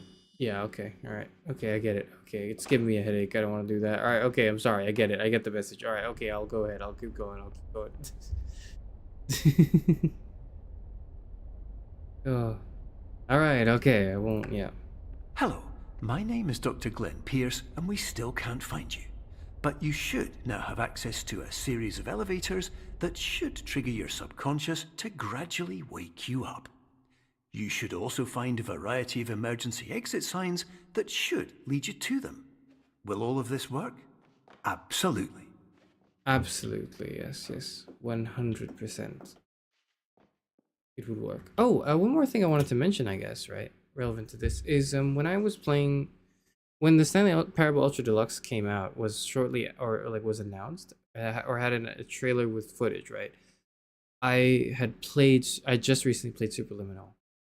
That there's a scene or there's a frame in the trailers, and it's in the game of Ultra Deluxe, where there's like a room with a pink apple in it. And that's it. It's just the pink room is what it was, I think. Was it in the Stanley Parable? I think it was, right?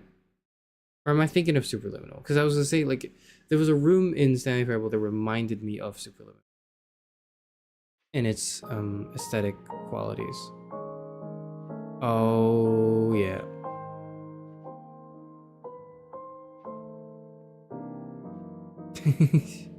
I'm sorry. Kind of like it's not very enjoyable because I remember all the puzzles and I'm just doing them instantly. But like I hope that just attests to like how after 3 years, like all of it immediately comes flooding back because of how much time I spent playing this game and like solving the puzzles and being so happy and satisfied with the puzzle elements. It's so good. Oh, that has almost sandbox elements to it. It does, and it makes it really fun for me. What the fuck is that? Oh, I remember. Yeah, that's so weird, isn't it?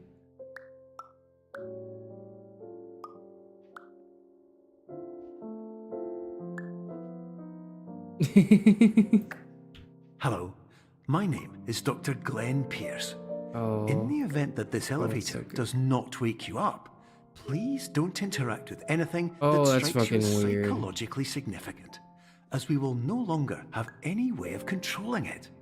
For example, if you see your parents, please punch them in the face as hard as you can and immediately run away. Okay. Yeah, now you can, there's like pocket dimensions. You can put shit in your pocket dimensions.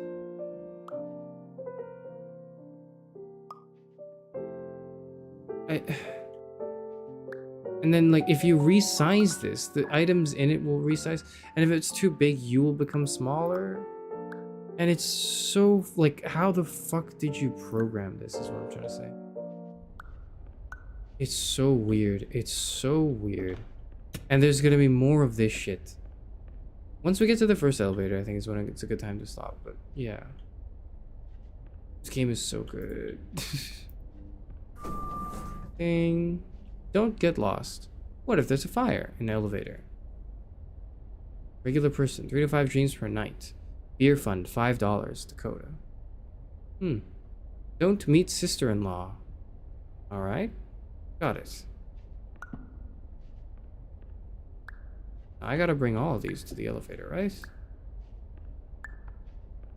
Can I bring this room into the elevator? I can't. But...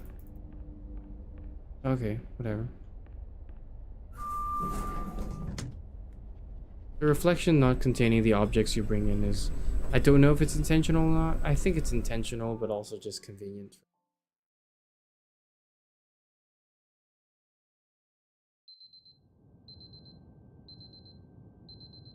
4 a.m.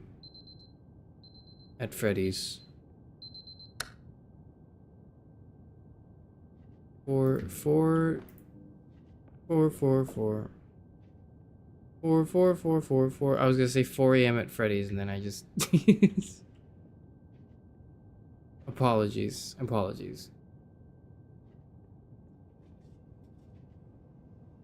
And we're back.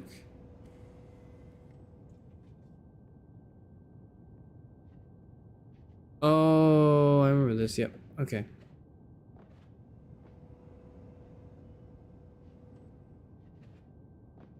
House decor is a choice. It's not really a house. It's like a model house. I don't know what it is. I don't know.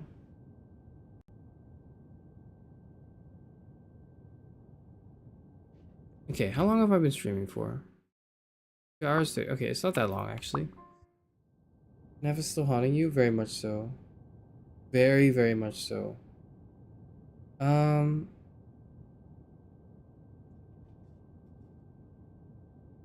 trying to think of what to do now. Because I feel like I've shown a good chunk of the game and how much I like it. and I obviously like I could continue playing it, but the thing is I've already played it before. And I suppose what might be best is, rather than kind of just continue playing it, briefly talk about why I like it so much, or one of the defining moments of the game for me. I'm a big fan slash sucker for games with really good endings.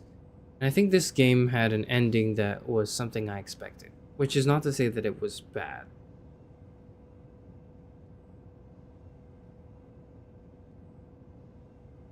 But when I say I expected it, I mean it in a good way. Like I probably went through about 80% of the game when I was like, okay, I think this is how the game ends and this is what they're going to do. And I don't want to spoil it, obviously, because I think this is not as old and, you know, well known as the other two games I've played that I'm a bit less spoiler averse to. This one I'm a bit more spoiler averse to, because if you haven't played Superliminal, you should just play it. I say to every video game I've played so far. Its ending sequence is brilliant. I think it has it's not the most, like, it's not the deepest message ever from the game, but it is done very well and integrates very nicely into like the charming aspect of the gameplay. I do think the strongest part of Superliminal is easily its gameplay.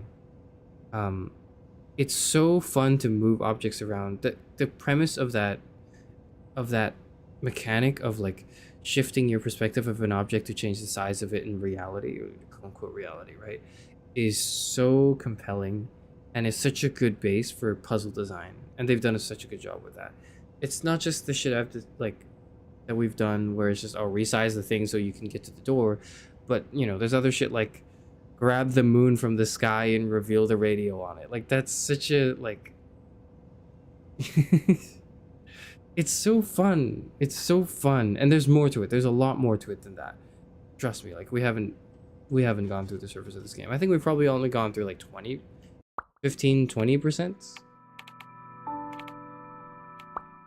like of this game, and the levels are done in a way that never feel like, okay, I can save here at level 1 and continue, because it always feels like one, at least for me when I was playing it, one sort of continuous immersive experience. I don't know. I find it extremely compelling, the gameplay. It's so fun. I think it's like, it's charming. The subtle, like, not subtle, but the small like visual gags are hilarious as well.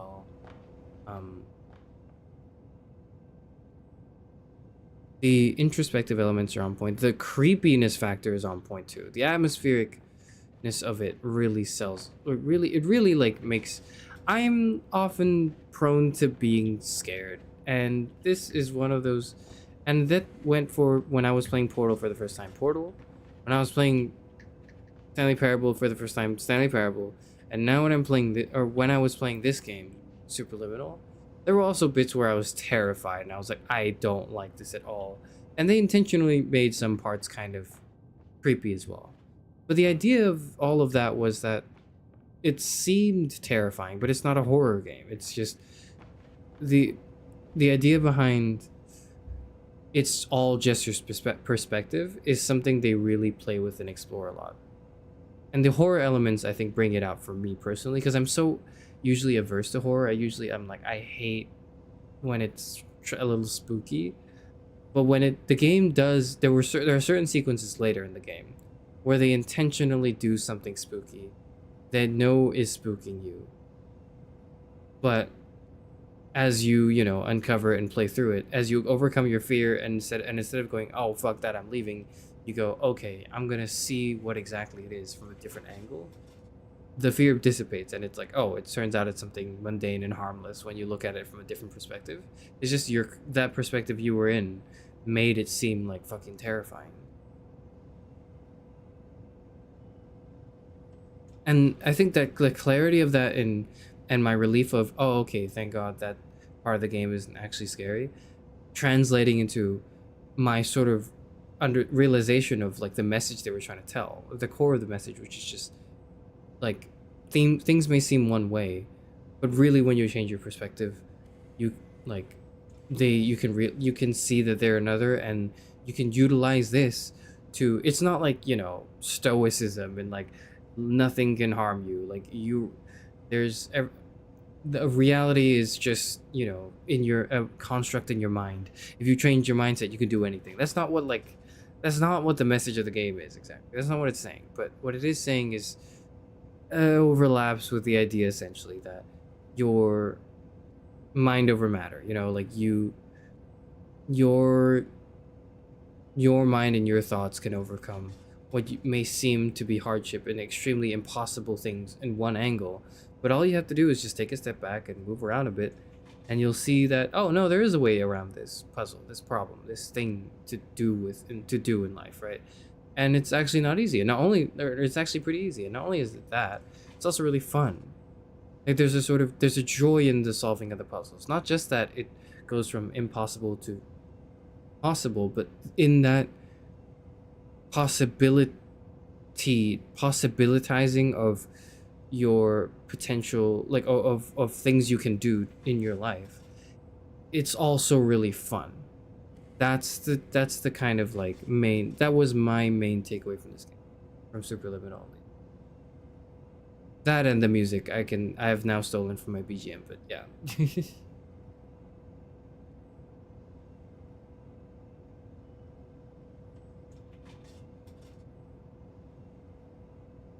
Think it'd be more psych horror than actual horror? Yeah, it's totally psych horror, and it's not even that much horror. It's just, it's very mild. It's very mild. It's very, very mild. Trust me.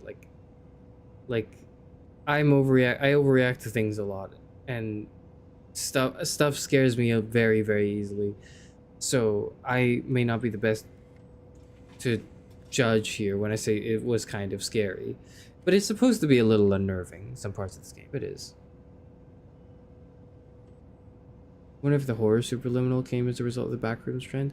I hope not. I think this came before Backrooms, right? The Backrooms trend, I think, happened after Superliminal.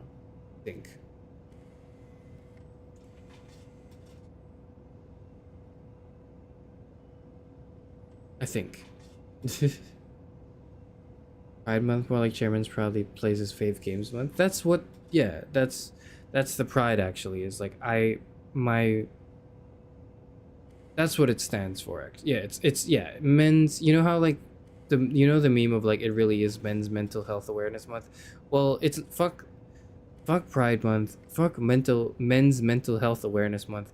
It's actually Charis Euphranor month, and for this month today, I've decided I wanted to show you Superliminal, one of my favorite games. And I hope that at least like one person plays it now, because I said it's really good.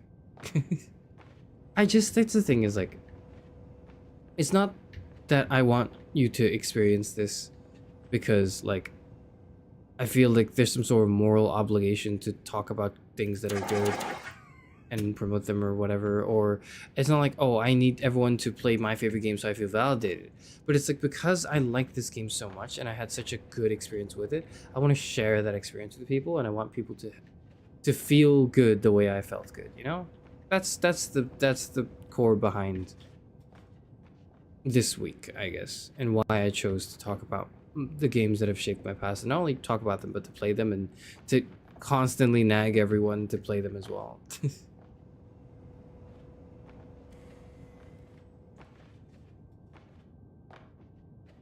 Men's mental health. Charis Euphranor, renowned for the male loneliness stream. If I do a few more of them, maybe, but for now, I'm still a class of 09 VTuber.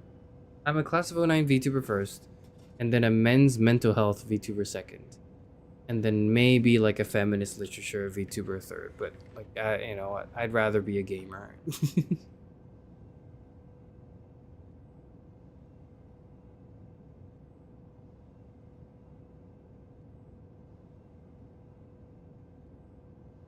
Guys, would you ban from the Discord if I pinged you a compilation of the trends where the friends move in the dark as the other friend flicks the light switch? Yes.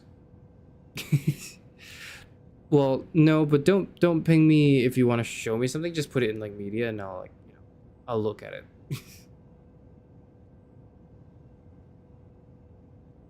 You're the 5 Hearts VC reverse. No. No. Anyways, though, I do want to save and quit from this point of the game and come back here and go from the game's BGM to the game's BGM. This is the Superliminal BGM. That's what I use. This is what I'm playing with.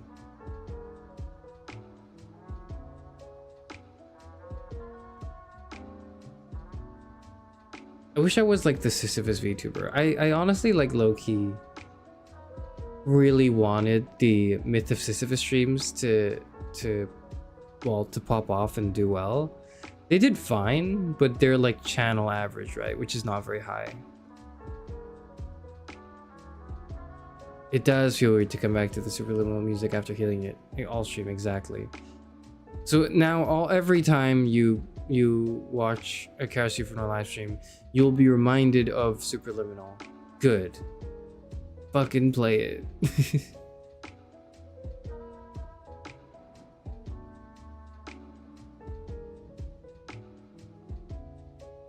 I can't really get into my full thoughts on the game Superliminal, limited perspective, but because I don't want to spoil it for people who haven't played it yet. But my general thoughts and takeaways from the game are really just that perspective is powerful more than you think. It's not like the most powerful thing, but it's like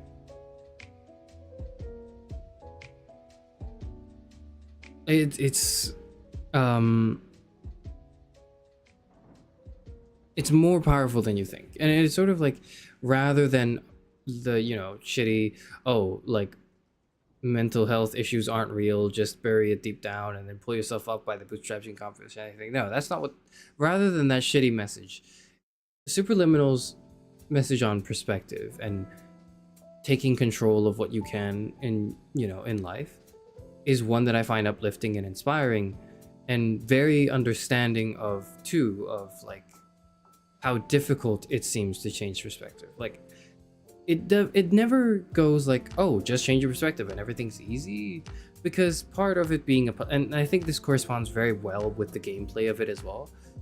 These are puzzles. They're puzzling. They are things to overcome, and they're not easy. You can't just, oh, have a good mindset and then all of a sudden all your insecurities will go away and your life is easier because you changed your mind or something. Like, it's not, you know, it's not a shortcut. It's not a life hack. But the message the game has is very uplifting. In addition to its fantastic music, in addition to its extraordinary gameplay. I think for a puzzle game, I've not seen a more fun puzzle game gimmick since like Portal 2. Since I played Portal 2, I'd never been so floored by a simple concept that translated into many, many puzzles. Like, and this whole perspective shift thing is that for me. Will you help me through it if I play it? Yeah, I guess. But I don't think you'll need my help. The game's not that hard. The game is not hard. The game is really easy. Okay, it's not really easy. The game is kind of easy, and then, but if you like want to get the Easter eggs, it's a little harder.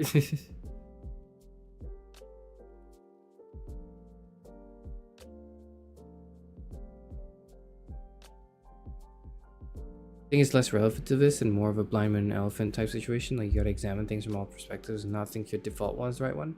I think that's a takeaway not unique to Superliminal, and more just like a general takeaway on perspective, which is not wrong. I think it's like it's a good take.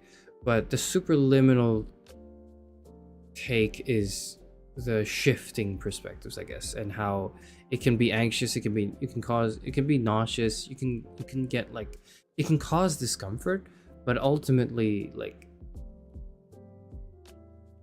this is how you overcome, right? Have you played The Witness? Because it has the same vibes as the last two games you played. No, I haven't. I think you mentioned this last stream and I said I'd write it down, and I lied actually because I didn't write it down. So allow me to correct that mistake and put it down right now. You wake up alone on a strange island full of puzzles that will challenge and surprise you. Okay. What's a puzzle game with on an island with a bunch of stuff? Okay. Game of 2016. It's an old game, which means I'm likely to be able to run it. Oh. Oh no! Hold on! Don't play that. I'll add it to my wish list, and when it comes up on sale, I'll think about getting it.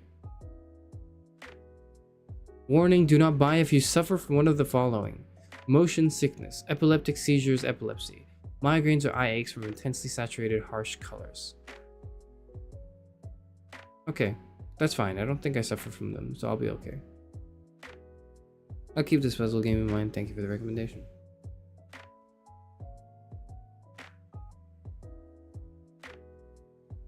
And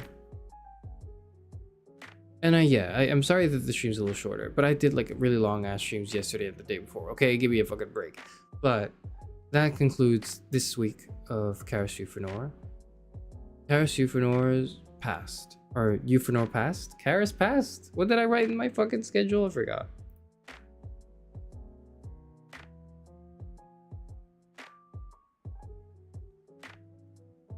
Where's the damn thing? Past Euphranor. There it is. So that concludes past Euphranor. Okay? We now will move on to present Euphranor. What is gonna be in present Euphranor? You'll see in like a day or two. But I need to finalize the schedule. I need to set stuff up. So please be patient with me. I'll get that done. Is there a theme for next week? Yeah, the next week's theme is present Euphranor.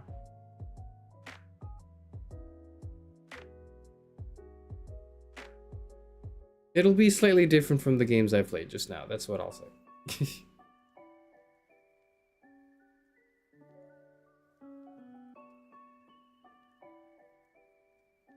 My ass is literally just playing Sudoku on the Discord as your only puzzle game. Well, it's a good puzzle game. Sudoku's really good. Sudoku is a really good puzzle game. One of my grandkids, I help one of my grandkids with math sometimes, and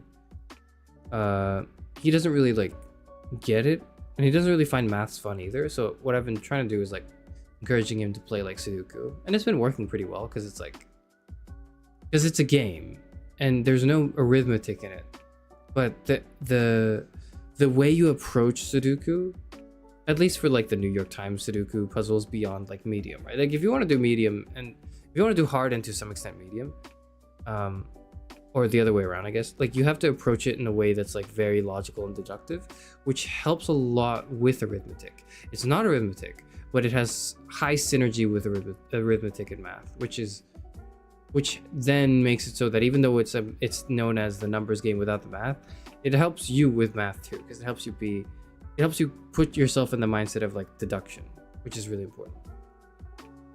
If you play the Witness, you have to play the Looker after. Okay, one at a time. Tell me when I'm playing Witness. Is Fred coming back next week? I don't know. Probably not. I don't know where Parrot went. I don't know where he went. So probably not. No, he hasn't told me he's coming back. So in the meantime, I think I'm gonna have to look for things to fill the void and silence, because it's so quiet now in the library without Parrot, isn't it? Like, I'm so used to opening stream and then hearing all of you guys say shit through Parrot, and now I don't have Parrot to talk through it. I don't know what to do. I don't know.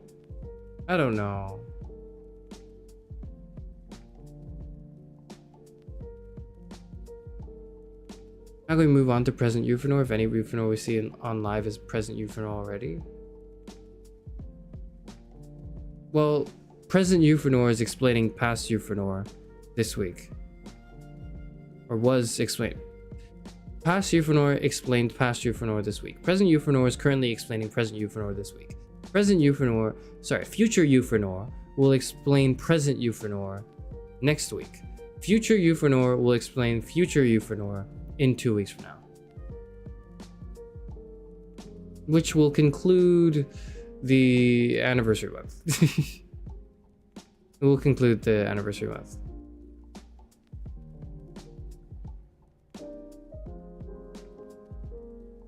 Can I not replace him? I mean, like, I can't afford that, so no, I'm not gonna. I can't afford to replace my fucking bird. Hi Zero, you came in just in time because I'm about to leave.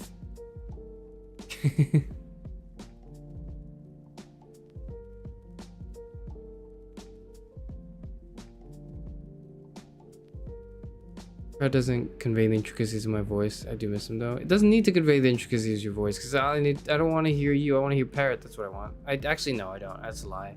I don't want to hear Parrot at all. I don't want to hear anyone. Actually, I don't want to hear anything. I don't need Parrot. I'm fine on my own. I'm actually fine. I'm actually better on my own because it's like now I'm like a real VTuber who doesn't have a weird gimmick anymore. It's great. It's actually really great. It's actually really good. It's actually really good that I don't have Parrot anymore. I don't have to rely on the chatbot to read messages. I can just like read them myself and say them. I can do that.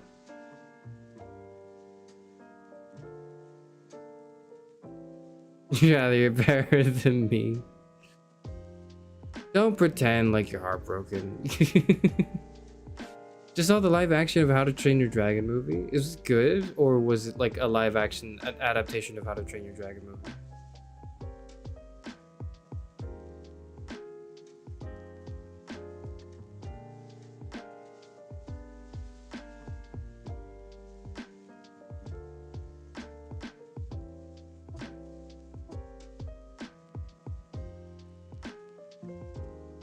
It was a shot-for-shot remake. Okay.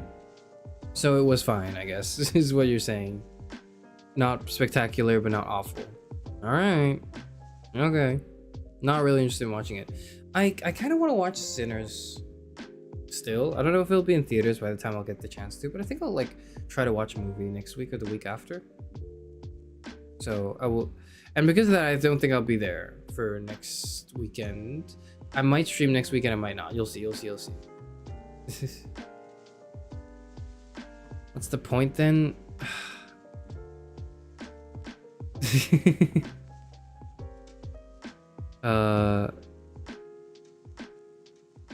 You can ask that about a lot of movies, but I guess especially for remakes, yeah, like what the fuck, for live action remakes, what the fuck is the point?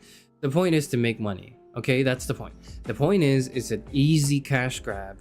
You will capture all the people that went to watch, that liked, or not all, but you'll capture a good amount of people who liked the original How to Train Your Dragon, and there are suckers who are willing to pay for a rewatch of the same damn thing again, except it's quote unquote live action, and I use scare quotes for that because it's like it's the same fucking thing.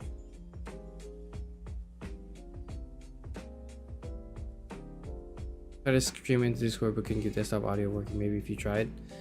No, I'll watch it in the theaters and I'll tell you how I felt about it. I don't think I'll watch it on Discord. Because it's like out now. It's like a recent movie. Life of Pi or Life of Chuck? Which one was it? There's a new movie with Tom Hiddleston. I really want to watch that.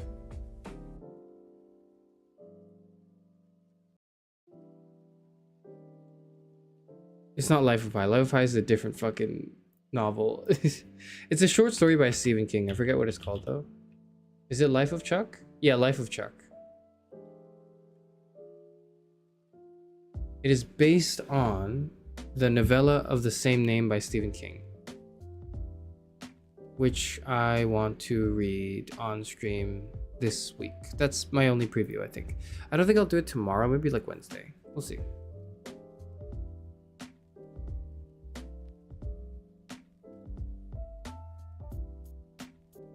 Yeah, Life of Pi is the movie with the kid on a boat. Yeah, that one. No.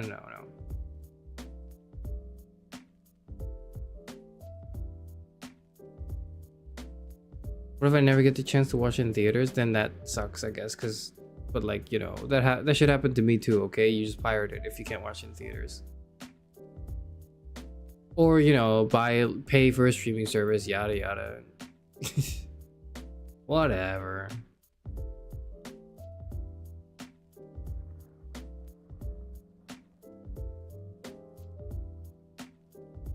But Life of Chuck seems pretty interesting. It is Tom Hiddleston's in it. That's the only thing I can tell you.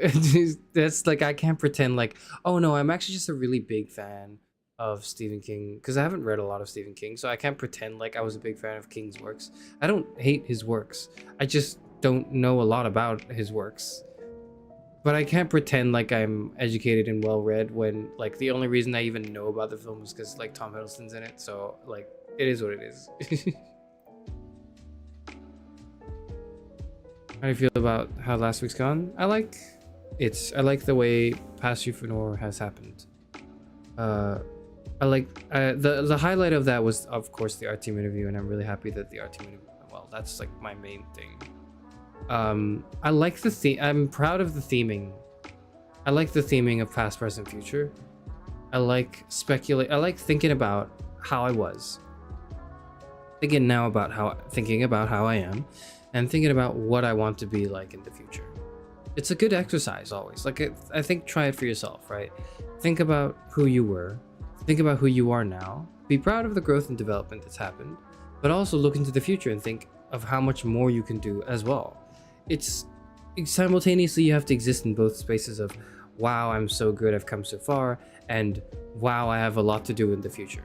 Exist in the space where you allow room for both. Don't do one or the other, because if you just do like the wow, like I'm looking back and looking into the past, you fall into either the ego of like wow, I'm so good now, or the ego of, or like not ego, or the avoidance of your current and future realities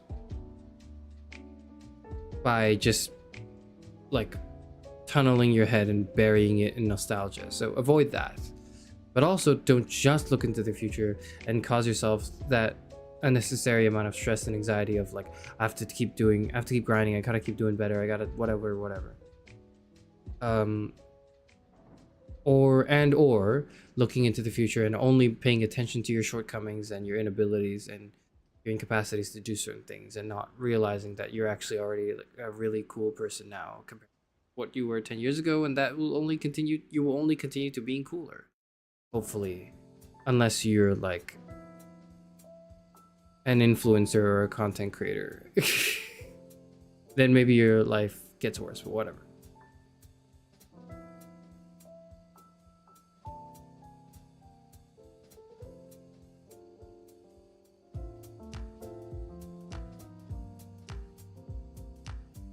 I was cahoots in fan art. I completely forgot that my anniversary stream was last week as well.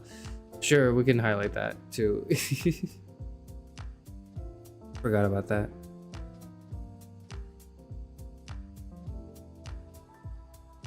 Would you do it again next year? No, because then it's like I'm retreading ground I've already done.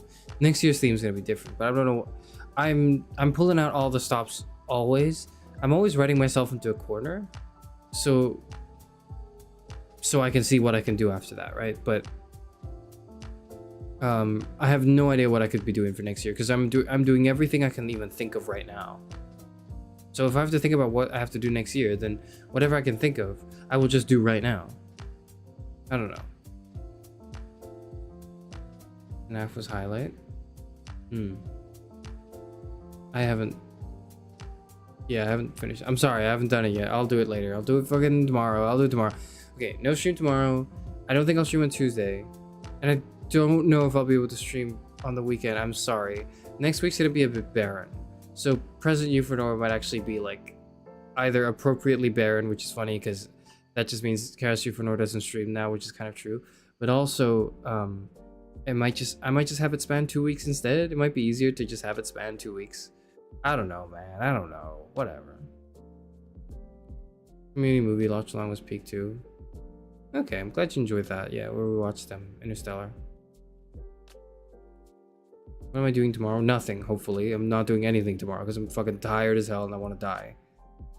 But I'm not streaming tomorrow.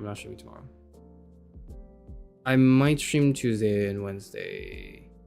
I'll see. I haven't decided yet, but I really need Monday off. So I'm gonna get Monday off, okay? You guys entertain yourselves while I'm gone. Entertain yourselves. Okay, I'm gonna go now. Thank you for joining me very briefly for today's. It's not that brief. It's a 3-hour fucking stream. You go on fucking HoloLive and all their streams are like 2 hours. I'm here doing like a 5-hour stream every other day. It's insane. Okay, it's insane. And it's like, it's not my, this isn't my full-time job, because God knows it's not paying my goddamn bills. It'll pay for like a very small amount of niceties in my life, but it's not paying the goddamn bills yet.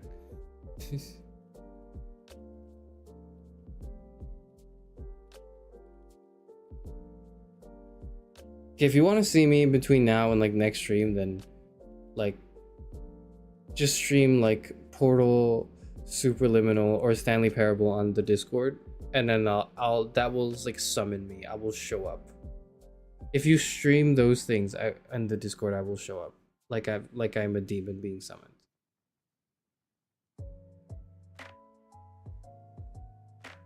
I literally streamed Portal 2 and I showed up. I showed up. I was there. I showed up. I said hello and then I left immediately because I was like, this is too many. This is too much. I don't want to talk to you people anymore. You weren't there? Did I show up to someone else's Portal stream then? I don't remember. Whatever. Hey, whatever.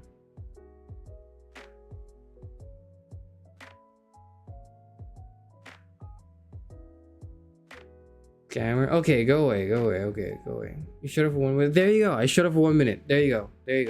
I did show up. I forgot. I did show up. I did though. I remember. I showed up. And then I said, that's cool. Okay, goodbye. And then I left.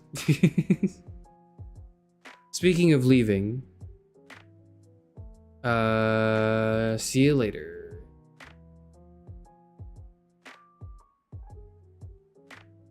God, I need to fix that like transition, man. Maybe if I get a new computer, it'll just work out. We'll see. Or if I fix my PC.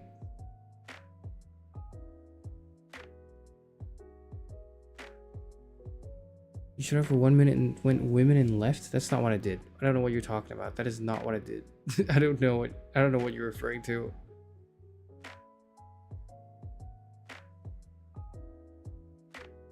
Late again. Sorry, maybe, but I'll see you next stream. Maybe.